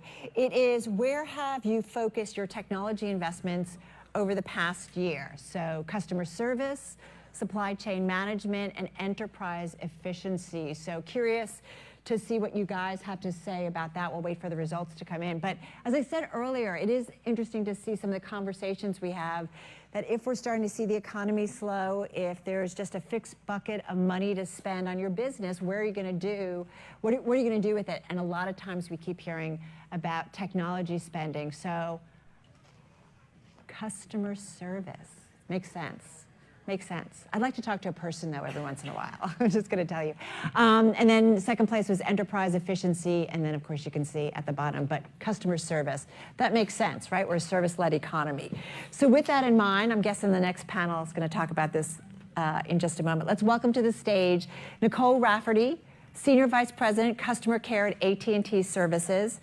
Sriram Raghavan, he's Head of AI Research over at IBM.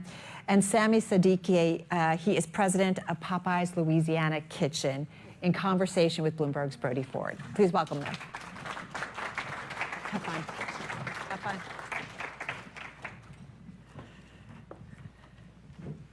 Hello, everybody. My name is Brody Ford. I write about software companies, and it seems like this year I keep hearing about investment in customer support technology.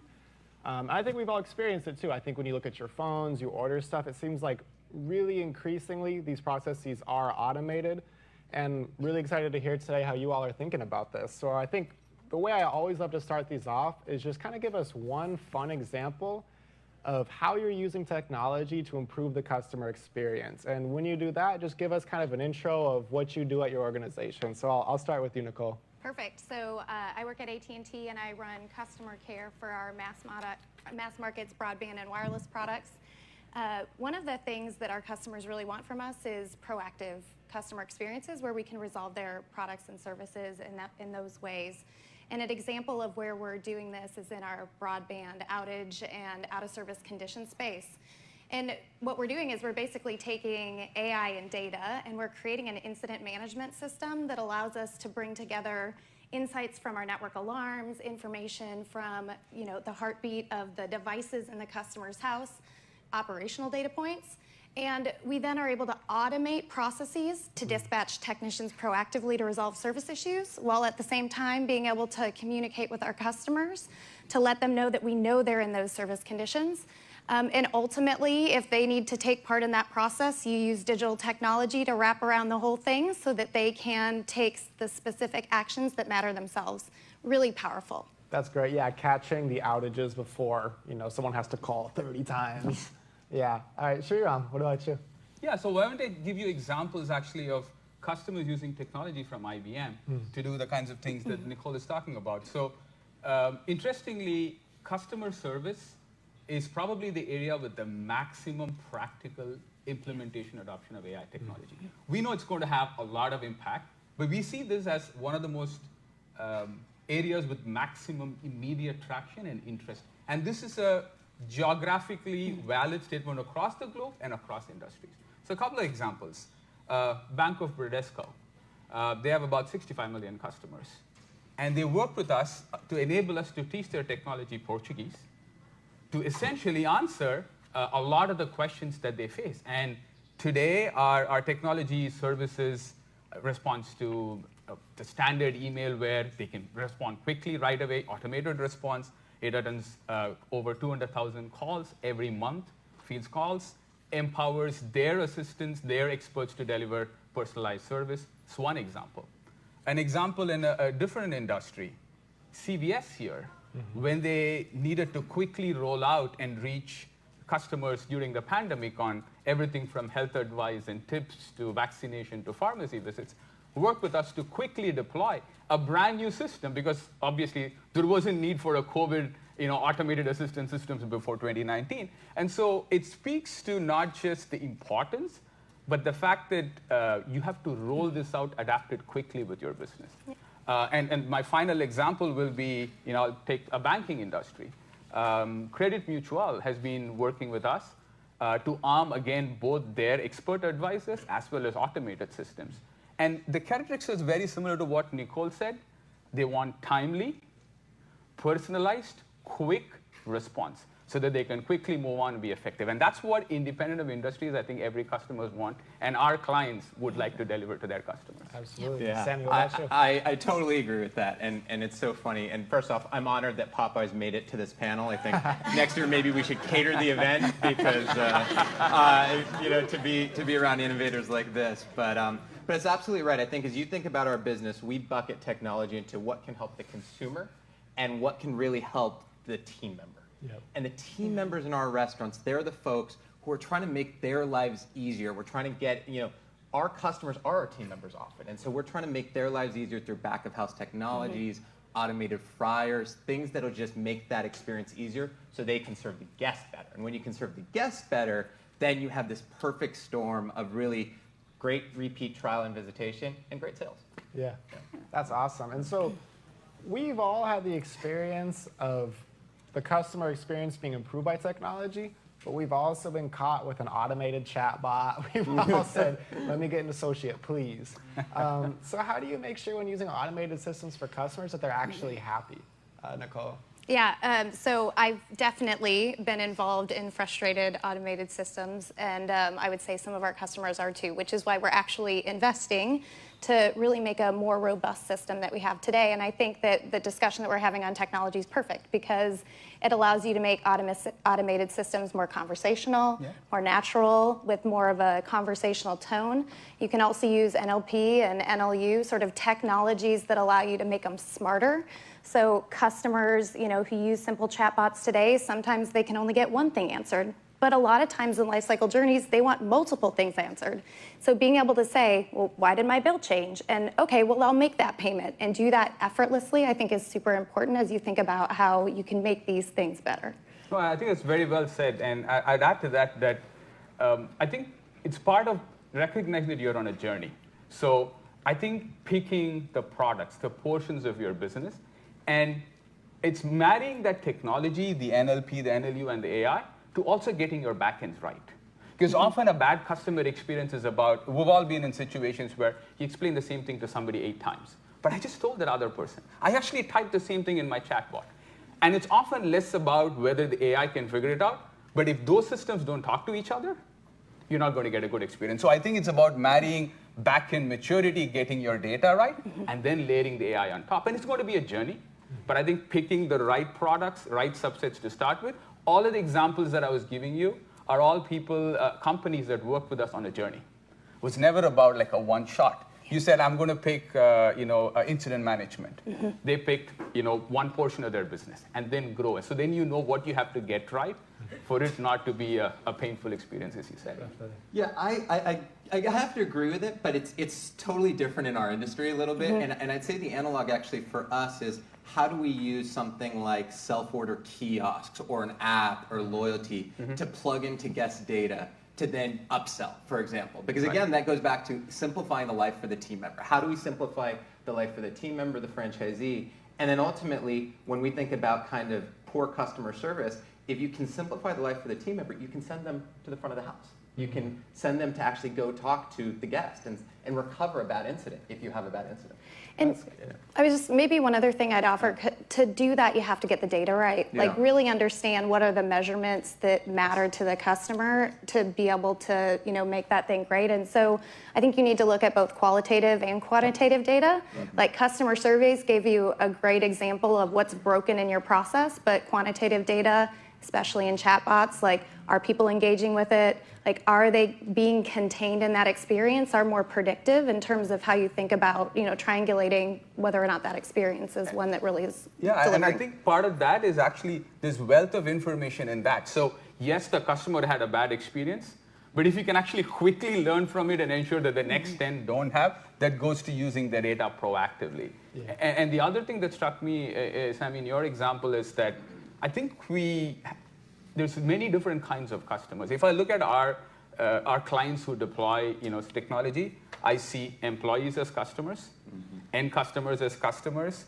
We cater technology to sports events, fans as customers.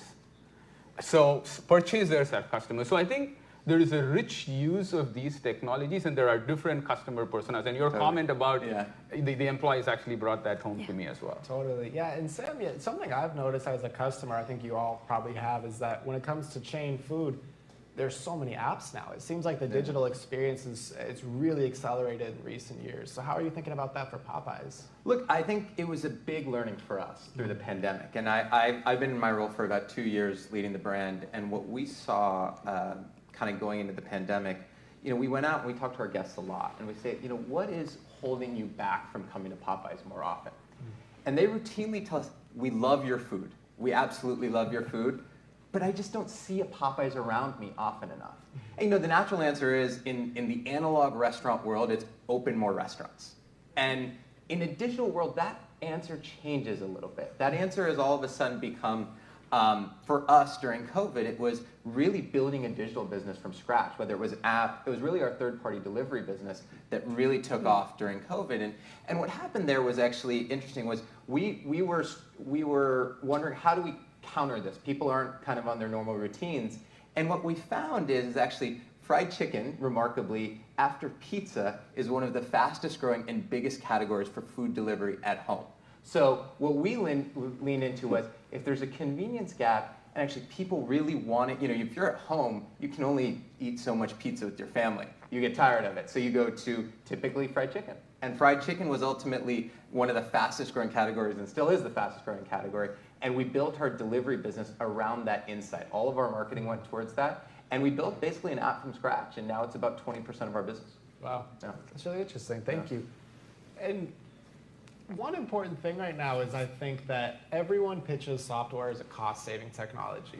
And most of us figure that in the long run it is, but signing that initial contract can be kind of hard, right? It takes a lot of sign-offs. A lot of people have to say, is this really going to work? So how do you all make sure you have internal buy-in before kind of transforming some of these processes? Does somebody else want to start? I was going to start with Nicole. Okay, well, I'm happy to start. So I think as it relates to digital technology, from the C-suite to the front line, everyone has to be aligned around what it is that you're trying to accomplish and what the goals and outcomes are. And I think that the more that you adopt these kind of technologies, the easier it is to lean in and continue to use these kind of technologies. So what I might offer just around how to think about that is, and I'll start through the lens of the front line. That's where I'll focus, because I think they're such an important constituents in this thing. We've really thought about how do we embed them in the design process so they can be an active part of the creation of what it is that we're trying to achieve, because they have such rich insight around customers, fallout points, where things are great. And we've also really been thoughtful around how we create champion pods, like as we're rolling things out, so that they can obviously give real-time feedback as part of the continuous improvement loop for our technology teams. But importantly, what it does is it allows them to be a champion for the technology and the transformations that you're trying to create, which I think is so powerful. If you can say that this is by your peers for you and they're the active champion, it really helps with adoption. And who are the front lines in this case? Is this like it could be technicians in our field organization. It could be call center agents. It could be retail store agents. So really the folks who are engaging with customers day in and day out. Awesome. And I think one pattern we've seen across customers is, to Nicole's point, that it's the technology's role. If you're framing it as what's the business objective it's going to drive, it often tends to be much cleaner. So the example I would offer is one of the banks will have this goal of saying, look, I know I'm drowning because the set of trained agents and advisors I have, I'm trying to scale. I can't expect them to give the same quality of service. And I have one of two options. Either grow that, or can I empower the agents that I have trained or the experts that I have trained to do more? So if I'm going to go from 10,000 customers to servicing 15,000 customers, how do I arm them? And then that KPI sort of drives you. And I think that's the way, because then you have aligned the objective to a business growth initiative. You decided to grow from 10,000 to 15,000. Okay, this now technology enables you to do that. And I think that kind of framing is obviously unique to every one of our customers, but that framing really helps drive that motion. Makes a lot of sense. Yeah, I think our business is similar in the sense that we're trying to look at that ROI a lot of the times. I think the ROI for us is a little bit different because we're trying to, we're a fully franchised system. Yeah. So we have 3,000 restaurants here in the US, and we're trying to convince franchisees ultimately to really make the investment. And ultimately, these are, in a lot of cases, they are mom and pop entrepreneurs who, in the restaurant business, you are managing to a slim margin, and it's a tough business. And so technology ROIs are critical, right? It comes down to dollars and cents. But ultimately, I think what we've seen is that success in digital sort of begets success. And so when we've as I mentioned, we launched this app. It has been, we launched loyalty on top of it. We then built first-party delivery, third-party delivery, and you keep adding features to it, and they see the success and they want to invest more. And our franchisees have seen that, and now you're seeing it across the industry. You see, folks in our industry who started at no digital sales, and now a lot of folks are upwards at half their sales are coming through digital channels. And so there's I think a lot of momentum in this space, and I think you'll continue to see that investment, even and maybe more so as times get a little tougher. Yeah, no, that's huge. And I think we all know one of the #1 questions whenever we talk about automation is headcount, right? Can one person now do the job of 3? Are the robots taking our jobs, right? So how are you all seeing it in your organizations? I mean, has automation allowed you to, use less workers, to, be able to be more efficient with everyone's time? So maybe the thing I'd start with is, what are you using technology for? Kind of the conversation we were having in our space. We really want to use technology to power human-centered outcomes. So really, how do we use technology to support our people, to make them more efficient, to make them more of an expert, and to give them more time to actually be their amazing selves on the phone, engaging with our customers.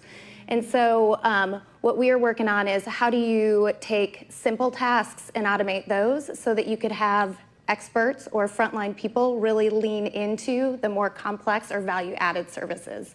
And so we're seeing that adoption take place. And an example of that, maybe just to contextualize it for folks, is in our field organization, we're one of the largest vehicle fleets in the United States, which is interesting given we're a connectivity customer. But we send technicians all over the United States to repair and install services. And so we've used automation to essentially automate the dispatch flow so that we can have our technicians have less screen time driving between jobs, which ultimately allows us to get to more jobs a day, higher quality customer experiences.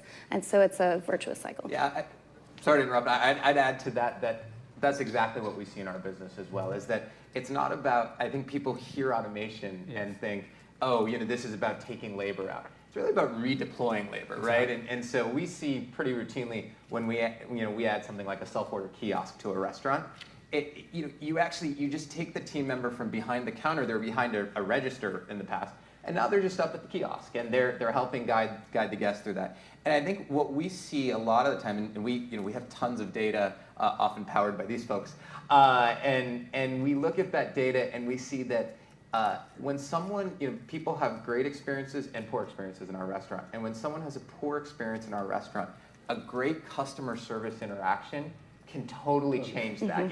You may get food that's a little bit cold, or you may get food that takes a little bit longer than it should have, but a really friendly team member who interacts with you directly can absolutely salvage that. So that's what we're trying to do is make the back of house easier so the team members can get to the front. And I think the pattern applies, that sort of the synergy between automation and better customer experience. Because if you use technology and automation to enable the people who are engaging with their customers to be effective, productive, quick to respond, you are empowering them to actually give you customer service. So I think there's two elements of this. Can I empower the customer to get answers quickly? That's the extreme automation. They don't have to talk to me. They have a simple question, let me get the answer. But I think the next thing is, yes, they're talking to somebody, they're interfacing with a human being in my organization. I want to make that human being the best empowered possible, because then they're going to maybe. So to me, automation and better customer experience are actually, in some respects, two sides of the same coin when you are talking about processes that touch a customer. There's pure play automation in pure back-end process improvements. But any business process that touch a customer, to me, automation and better customer experience are just different uses of AI.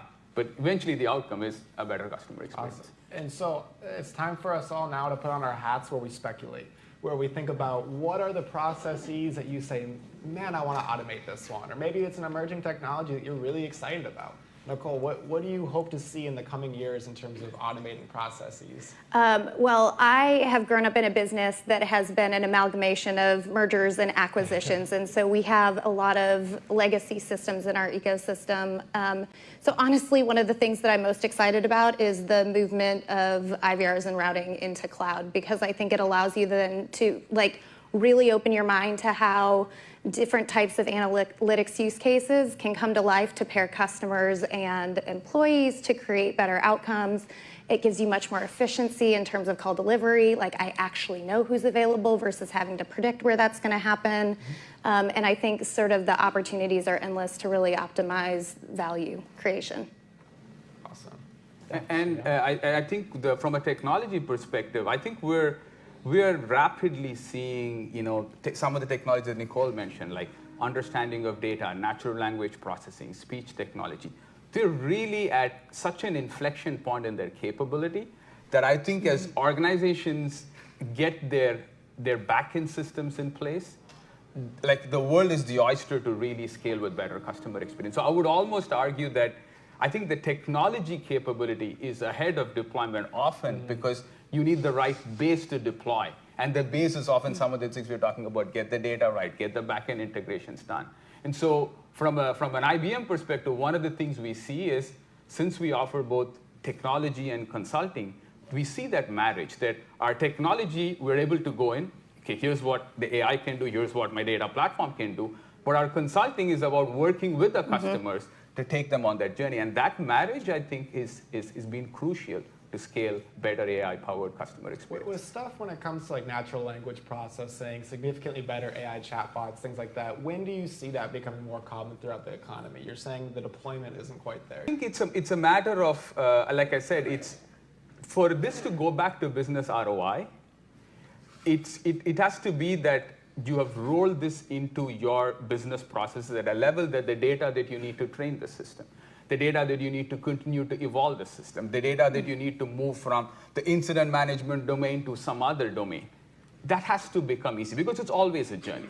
So I think that scale-up will happen is actually less dependent on whether the technology can do it or not, but is more dependent on, are you figuring out the right journey of the technology through your organization? And I think as more organizations get comfortable with what that means for them, I think we'll see the scale up. And things like the move to a hybrid cloud, move to the cloud, allows you to basically allow other providers to handle a lot of the technology. You focus on your business and business process. So I think to us, AI and cloud go hand in hand because to some extent the journey to a cloud, to allows you to more quickly adopt AI into your business process. Awesome. What are you thinking, Sammy? What do you see in the future for this end? Well, I mean, this is going to sound very basic relative to my colleagues here, but I think that's a really interesting point because I sort of view our business as kind of maybe the consumer end of a lot of what you're talking about. And I think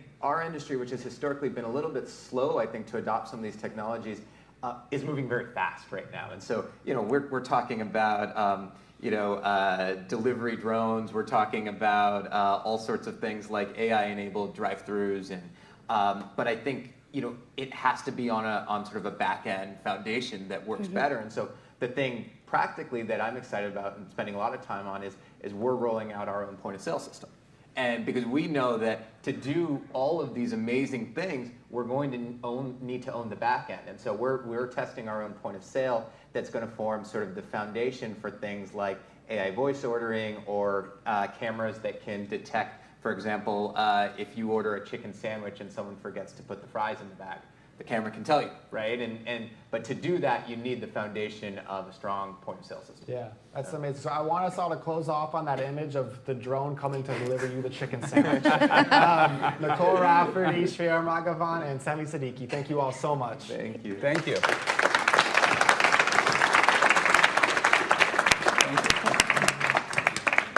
Please welcome to the stage Sony Pictures Entertainment Chairman and CEO, Tony Vinciquerra, with Bloomberg's Carol Masser.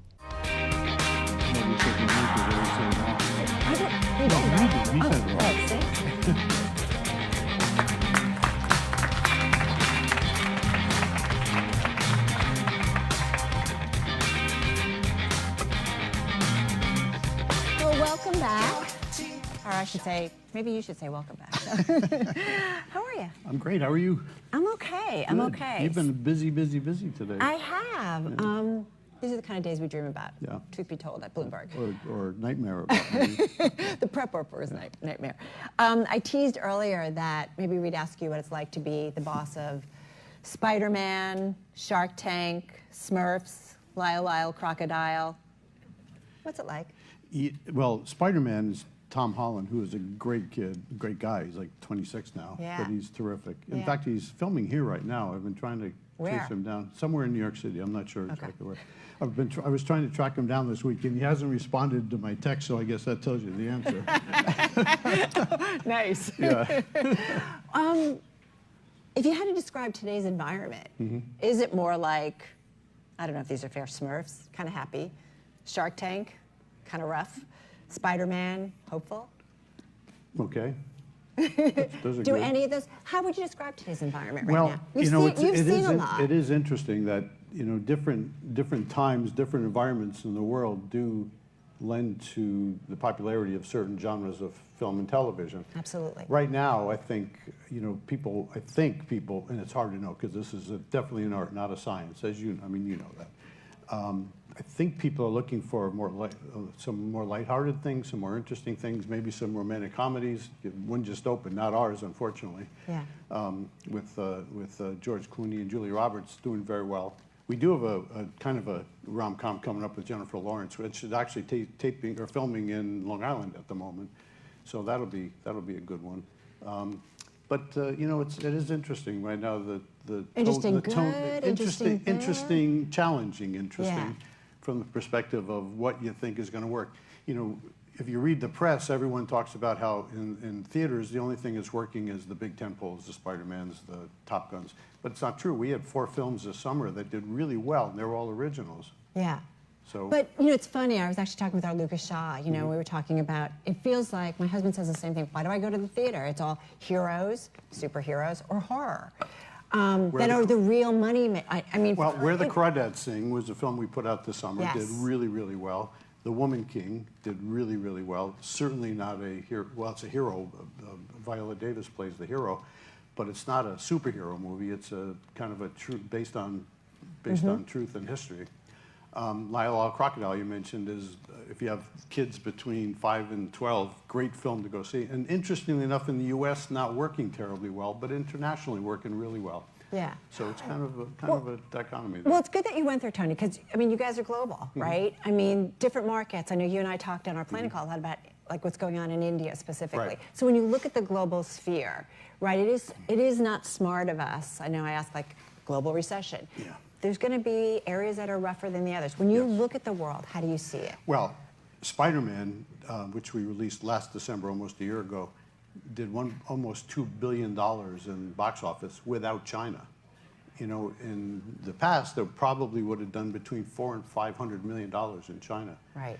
We don't have Russia anymore. Right. You know, Russia was our top 5 markets. So, you know, it's a challenge, but, you know, you have to go with what you have. How do you think about those markets? Because I do think about the importance of content. Yeah. We think about it certainly as a news organization. I mean, there's a lot of stuff going on, a lot of it troubling.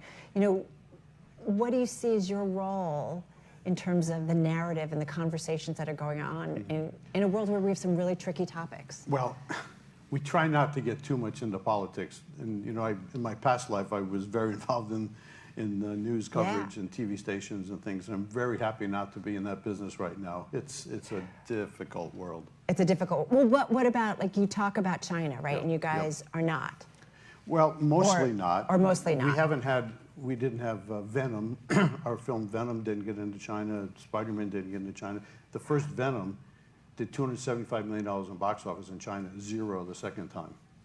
Well, so, you know, it's not a market that we expect to do business in right now. It's roiled in geopolitical relations, obviously, and something that we're not going to have any impact on. Well, and that's what I guess, what is the role of companies that are global? And when there's either a part of the world, a country, where there's issues, I say that delicately, you know, is it your responsibility to say, I mean, obviously when there's governments involved and saying you can't do business here or whatever, that's a whole other issue. But, you know, what is the role of companies when you can have such an impact in terms of what you do and you reach so many different people? Do you feel like a responsibility to not be in a certain market because of... Well, Russia, we did pull out of You Russia. did, right, as obviously, most people did. Most people but did. would you go back? Do you anticipate? We've sold our businesses there, so we're not in Russia. Right. And I don't anticipate getting back there anytime soon. Okay. But I wouldn't predict that forever. I mean, the world does change. We are doing business in Germany. We had World War II, so, you know, things do change. Yeah. Same thing, you think China will change? I don't know. I Okay. don't know. I don't have a good sense of what's happening there. The markets don't either. I feel like we will have no impact as to how that happens. All right, so talk to me a little bit about your strategy, because you guys, your profit came out this week, Outlook. Did pretty good. Yeah, you did. You pumped up. Yeah. It's a good week. A few reasons, including that movies, music, and TV have slowly crept up to become the major profit driver over the past year. For the Sony Group as a whole, For the Sony Group, but that's also your It world. includes our world as well, yes. So, you know, 5 years ago, we took a strategy that we were heavily criticized for, saying that everyone had to be in the streaming business. We decided, and by the way, we are in the streaming business, so we'll talk about that a little bit later, but in a profitable way as opposed to most companies today. We decided to not go into the streaming business because we saw all of our competitors jumping into this pool, and they were taking all of their product and putting it on their services. And I learned a long time ago, you can't program a streaming service or a network or a cable broadcast network or a cable network yourself. You have to have outside help. You have to have outside producers do it. So we decided to go as what we euphemistically call the arms dealer of the business. So you're happy to supply to everybody. Happy to supply to everybody, and it's turned out remarkably well. We've had, you know, 5 unbelievably successful years. We started out with about $250 million in profit, and last year we did $2 billion in 5 years. So this year won't, but that included Spider-Man, and included a couple of other big things that won't be repeated this year. But we're going to have a very good year this year as well. When you said you guys weren't going to do streaming, like directly have a service. General entertainment streaming, right? Right. Were you given a hard time about? Like, oh, absolutely. Yeah. Internally and externally, but it was very clear that somebody had to do that. When we sold our Pay One film package, which is the window following theatrical and home entertainment, we had 6 bids for it because nobody else was selling their product, and it was, you know, arguably the best Pay One deal that's ever been done in the film world. So, you know, our company's in pretty good shape. You know, I was thinking about, too, we were talking, I mean, Seinfeld. Mm-hmm.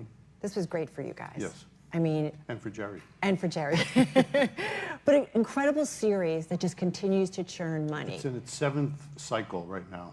It's unbelievable. Yes. And you guys benefited from it. Big yes, time. Yes. Can you create, do you feel like, something of that stature again, with that kind of payoff in this environment? The TV business has changed 180 degrees. It's gone from, you know, having run a broadcast network, the Fox network, for 10 years. You know, the business revolved around the upfront period, April and May, where you decided on what programs you're going to put on your network. You marketed them to advertisers, then you put them on the air in September, and then you hopefully got 5 seasons out of them. And you deficit financed those programs, meaning you sold them to a network for less than the network would pay, for less than the cost of the program. The network would pay less than the cost of the program. So today, it's the exact opposite. Now you sell a program for what's called a premium, where whatever the production cost is, you get a premium on top of that. You don't deficit finance for the most part. There's a few shows still that doing that, but you do it on a premium basis, and you license it for a long time.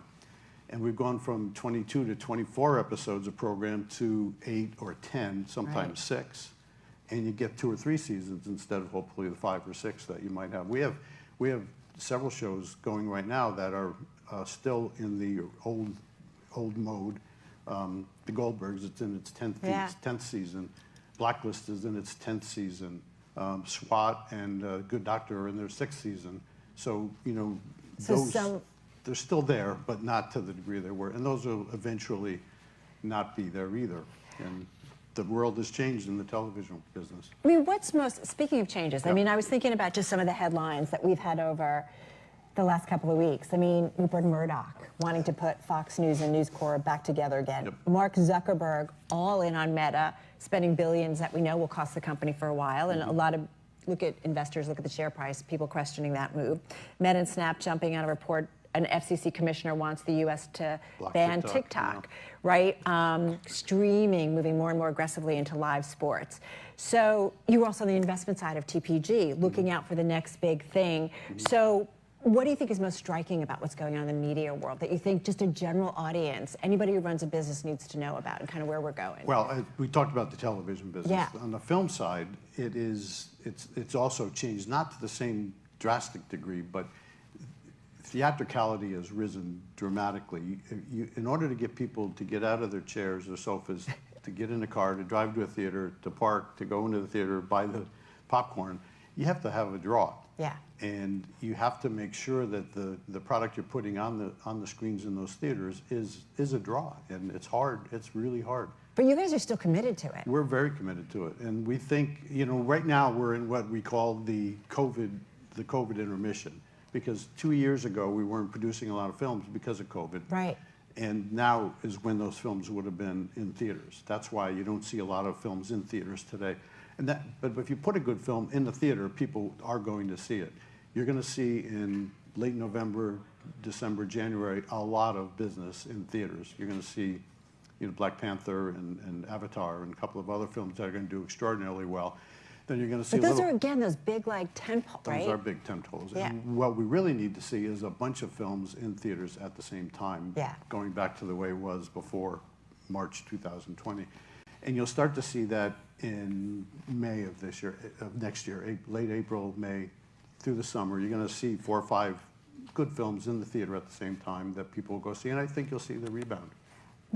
Show of hands, last time, or who's been to a theater recently?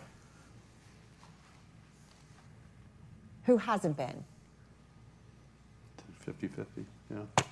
All right, 50-50. Yeah, right. Does that say a lot to you, or what does it say to you? It says that there have not been enough films in the theaters to draw people. Because if you put a good Top Gun, who saw Top Gun? Well, at home? Theater. Theater. Gotta see that in the theater. Okay. Yeah, gotta see it in the theater. Yeah. You know, people will go to theaters to see films that they want to see. And Woman King has done tremendously well, as I said, and also Where the Crawdads Sing did great. Right. I mean, it was a very nice film. Bullet Train did very well. So all original films, not superhero films. Talk to me about Bullet Train, because you guys did that during the pandemic. We did. And you before vaccines. Right, and Like nobody was doing it, and you did it on the studio lot. We did. With Brad Pitt. With Brad Pitt. In a mask? In a mask. Did he look good? Well, you would have to be the judge of that. I'm sure he looked good. No. But I mean, what was that? Like, why did you knew you just had to move through with that? Well, we Did he look really good?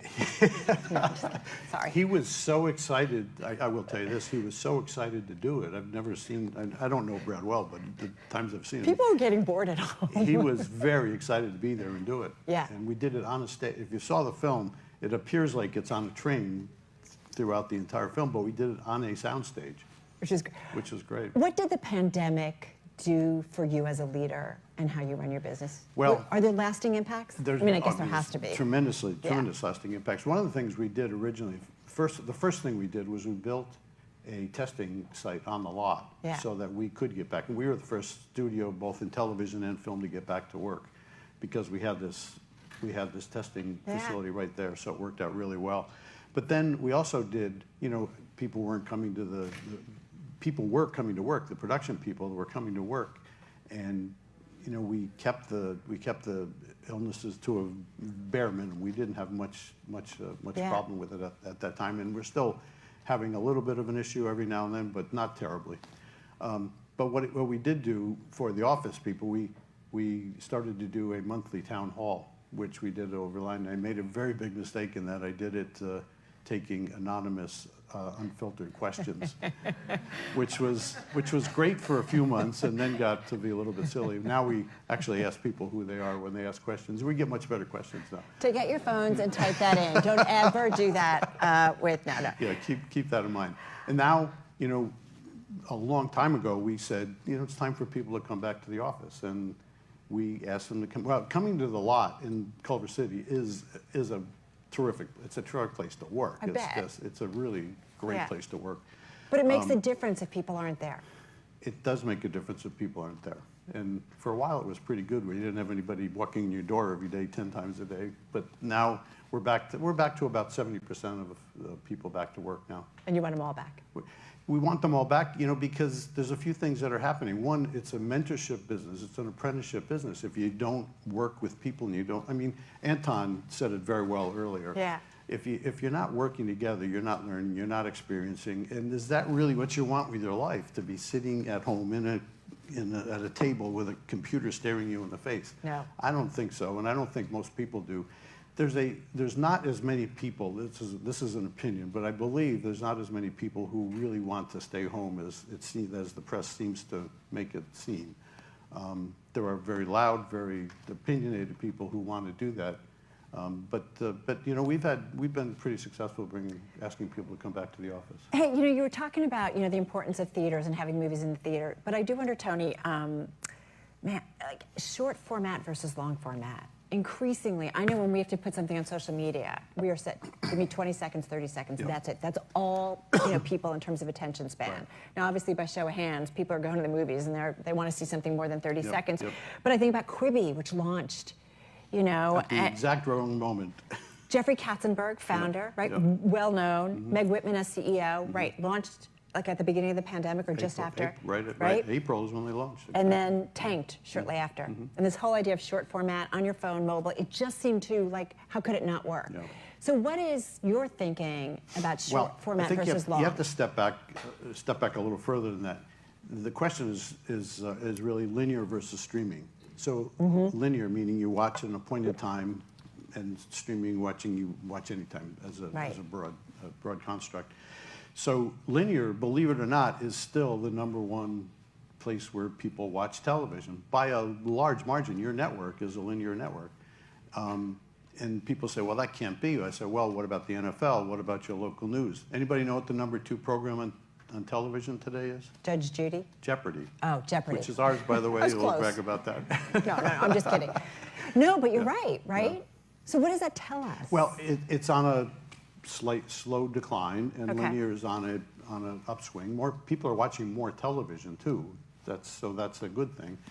It's telling us that the future is streaming. The future is people want to watch what they want, when they want, where they want, for the most part, and that will continue to evolve over time and eventually become the general way content is consumed. What happens? We've had such an explosion in streaming, right? And you guys made a choice not to be. But I was thinking about, we didn't. Why? We were going to talk about so go ahead. other ways of streaming. So we decided to do two different things. One is to be very strict on our strategy of not having a general entertainment SVOD service, because if you violated that, people would say, well, if you passed on that product for your own service and you try to sell it to me, is that a good product? Now, some of our competitors are thinking about doing that now, and I'm wondering how that's going to play out when they go through all the various outlets that our competitors have, and then you go to the market with it. I'm not sure that's going to work very well.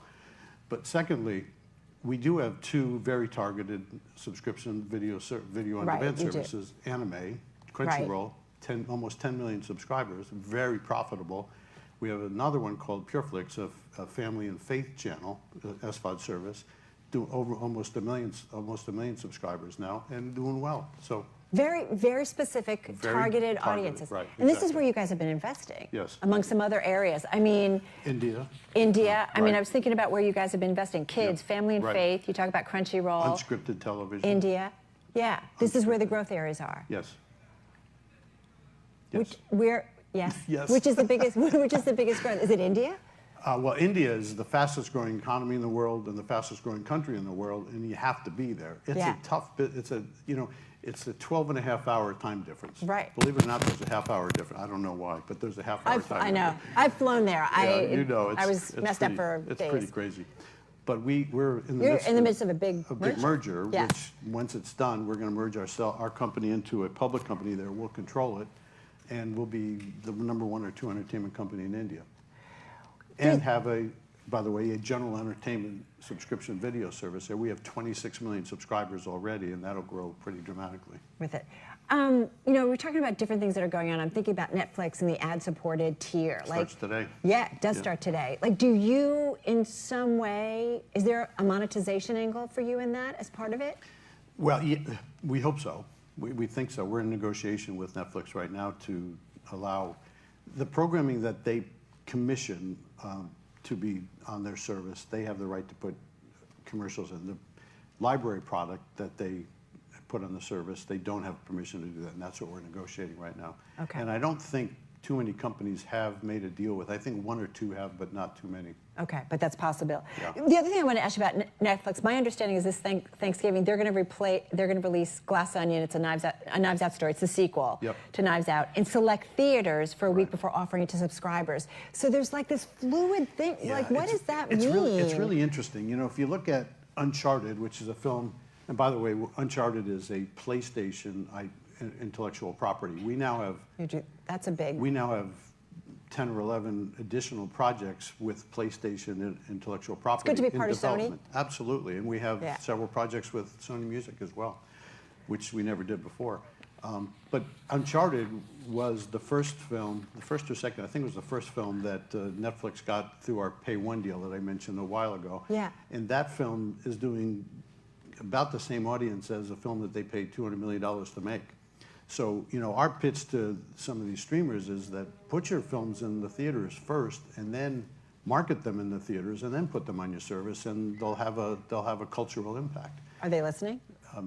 Not yet. Not yet. That's the next meeting. Yeah. We've got a few minutes left here. How do you think about growth going forward? Well, look, I think television and film are great businesses to be in production, but we have to expand the base of our business, and that's what we're doing. All the things you just mentioned, we're getting kids animation, unscripted, our expansion of our business in India, our focus on the anime business. The anime audience, those of you who had kids between 13 and 30, the anime audience is unbelievably. I had no idea. Unbelievably passionate. There was the Anime Expo in LA. In June, had, I think, 300,000 people go to it, half of them wearing costumes. I went into the convention center just to see the activity, and it scared me. I thought it was so crowded. It was so crowded, and the costumes, people with swords and all kinds of other things. Did you walk out with a costume? I did not walk out with a costume, but we can get you one if you want to go I would next love year. a costume. All right, great. But it's a tremendously passionate audience and growing around the world. And like I said, it goes these segments that you're going after, right? Niche, but it's very devoted audiences. Exactly. That's the key. Passionate audiences, communities of interest. Right. That's a phrase that everybody uses, but passion in that community of interest is really what's important. Where do I want to go with a few minutes? I have a couple questions that I've been asking everybody. Oh, there's a question. Yeah. Oh, thank you, guys. Want me to read it for you? Yeah, could you? Does the loss of DVD, VHS revenue explain the epidemic of sequels and safe blockbuster bets in cinema and streaming? No.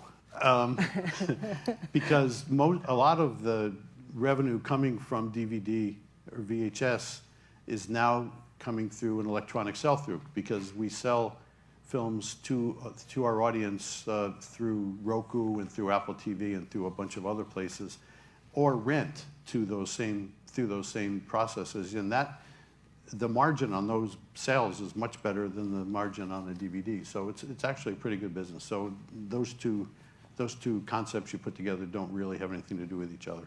I don't know if you can answer this, but I'm going to ask it anyway. And you can look at me and say, like, shoot daggers if you want. But do you think, because you sell to everybody, right? We try, yeah. And a lot of different platforms. Do you think that there's going to be some kind of fallout in streaming? Because there's just so much out there. Well, there's going to be consolidations, no doubt. Okay. And you know that the primary streamers have said they're not going to raise their spending tremendously now, but they're still in the midst of this absolutely aggressive war to get subscribers. And that's going to go on for a couple, 3 more years, we think, I hope. Maybe 5 more years, I'm hoping. Good for you guys. Great, really good for us. Bring it on. Really good for us. But at some point, right? Well, just like every other business, they consolidate over time because not everybody can survive. And they're throwing so much money at this to establish themselves that once they get to that point of consolidation and stasis or stability, the business will be fine. They'll all start to be profitable, we hope. Right. All right. I'm equal, or I'm fair, so I'm going to ask you these 2 questions because I asked them of my other 2 keynotes. Question every leader should be asking themselves today when it comes to their customers. Well, is your approach to the market aligned with the way the market is buying your product? That's the most important question that we have. Understand that. Yeah. What is something you think we should all keep an eye on for clues about trends that may impact the growth and direction of our world? And it could be anime costumes or... Yeah. I think it's much deeper than that. I think there's so much going on in the world today. There's. Just to be aware and to make sure that you're objective and not get into the echo chamber of listening to one point of view. If you listen to one point of view, you are going to be in big trouble over time. We were talking about this earlier. You have to get out of the echo chamber. Amen on that. Last question. If you have 20 minutes of found time in any given workday, how would you spend it to further grow your business and strategy? Well, I try to go, if I have some time, and I actually have more than 20 minutes at a time to go and talk to people around the business. By the way, walking around the lot is just a great experience, and hope you'll come out sometime and do that. I would love to do that. But it's, walking around and talking to people is really where you find out what's going on in your business. I lied. One last question. Popeyes or M&M's? Boy, they're both tough. I think M&M's. They're more accessible. Great stuff. Yeah. Tony, thank you so much. Thank you. Thank you, everyone.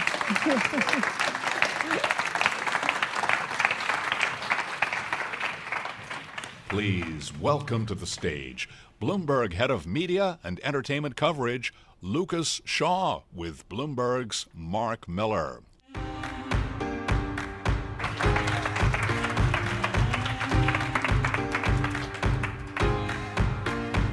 So, Lucas, we're the only thing standing in the way for these good people to getting to drinks. So I'm in a cocktail. We're going to make this fast and very efficient. Let's just dive in. And I think it's a great follow-up to Tony to talk about what you and your team cover every day, which is the entertainment economy.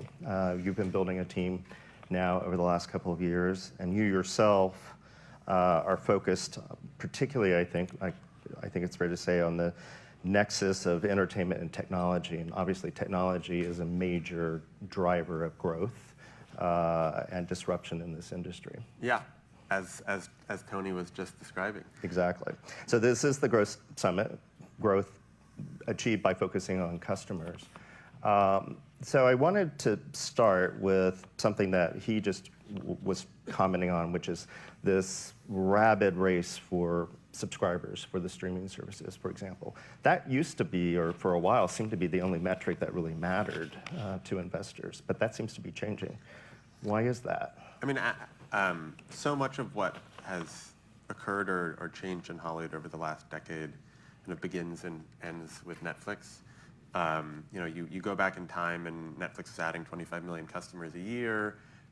Linear TV was losing millions of customers a year, and Wall Street really incentivized or encouraged all the big media companies to replicate Netflix in some way, shape, or form. And that was preferably spend a bunch of money to make original programming for a streaming service, which they did, and they got rewarded. And then about 18 months ago, Netflix's growth really started to slow down.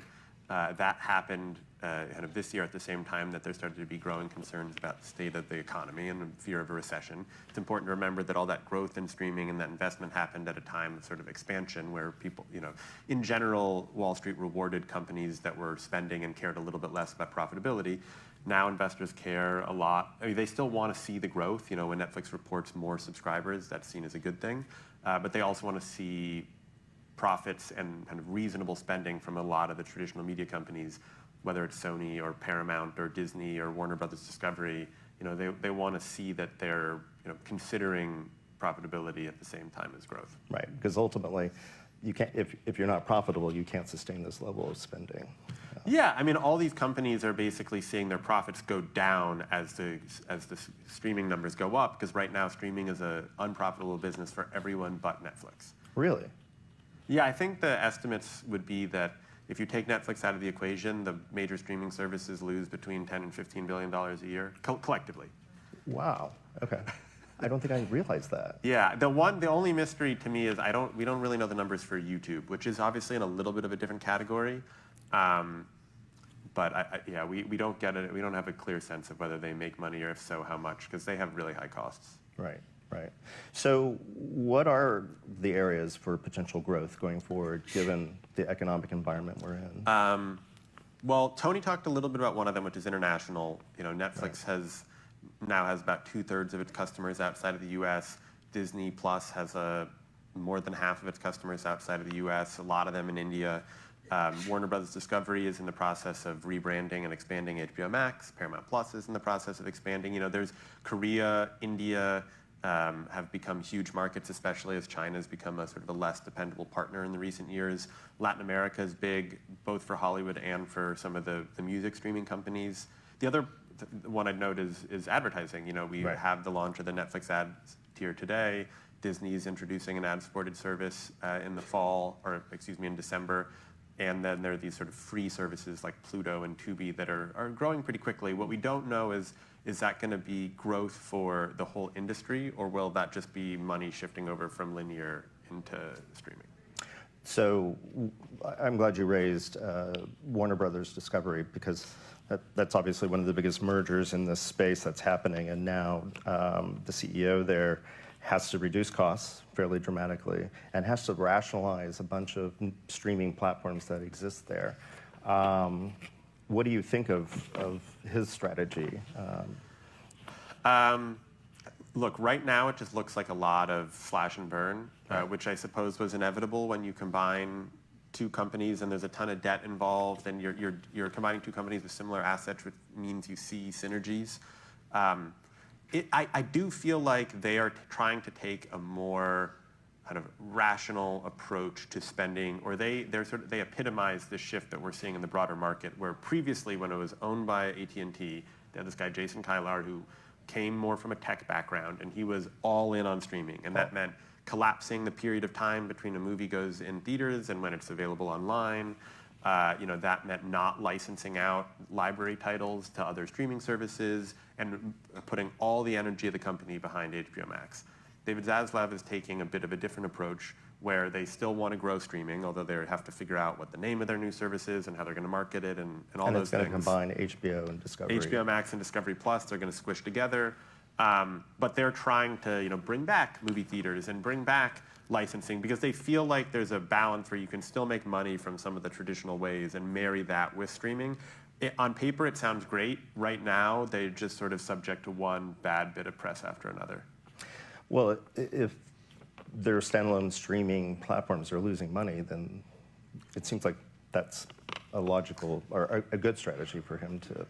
Yeah, I mean, look, HBO Max has a lot of momentum. Yeah. I feel like it's going in the right direction, but the HBO brand is still hard for a lot of people to wrap their heads around. They see it as something that they don't want to sign up for. And so there's a very active conversation in that company right now over whether they stick with HBO Max as the name or they come up with some new one. Interesting.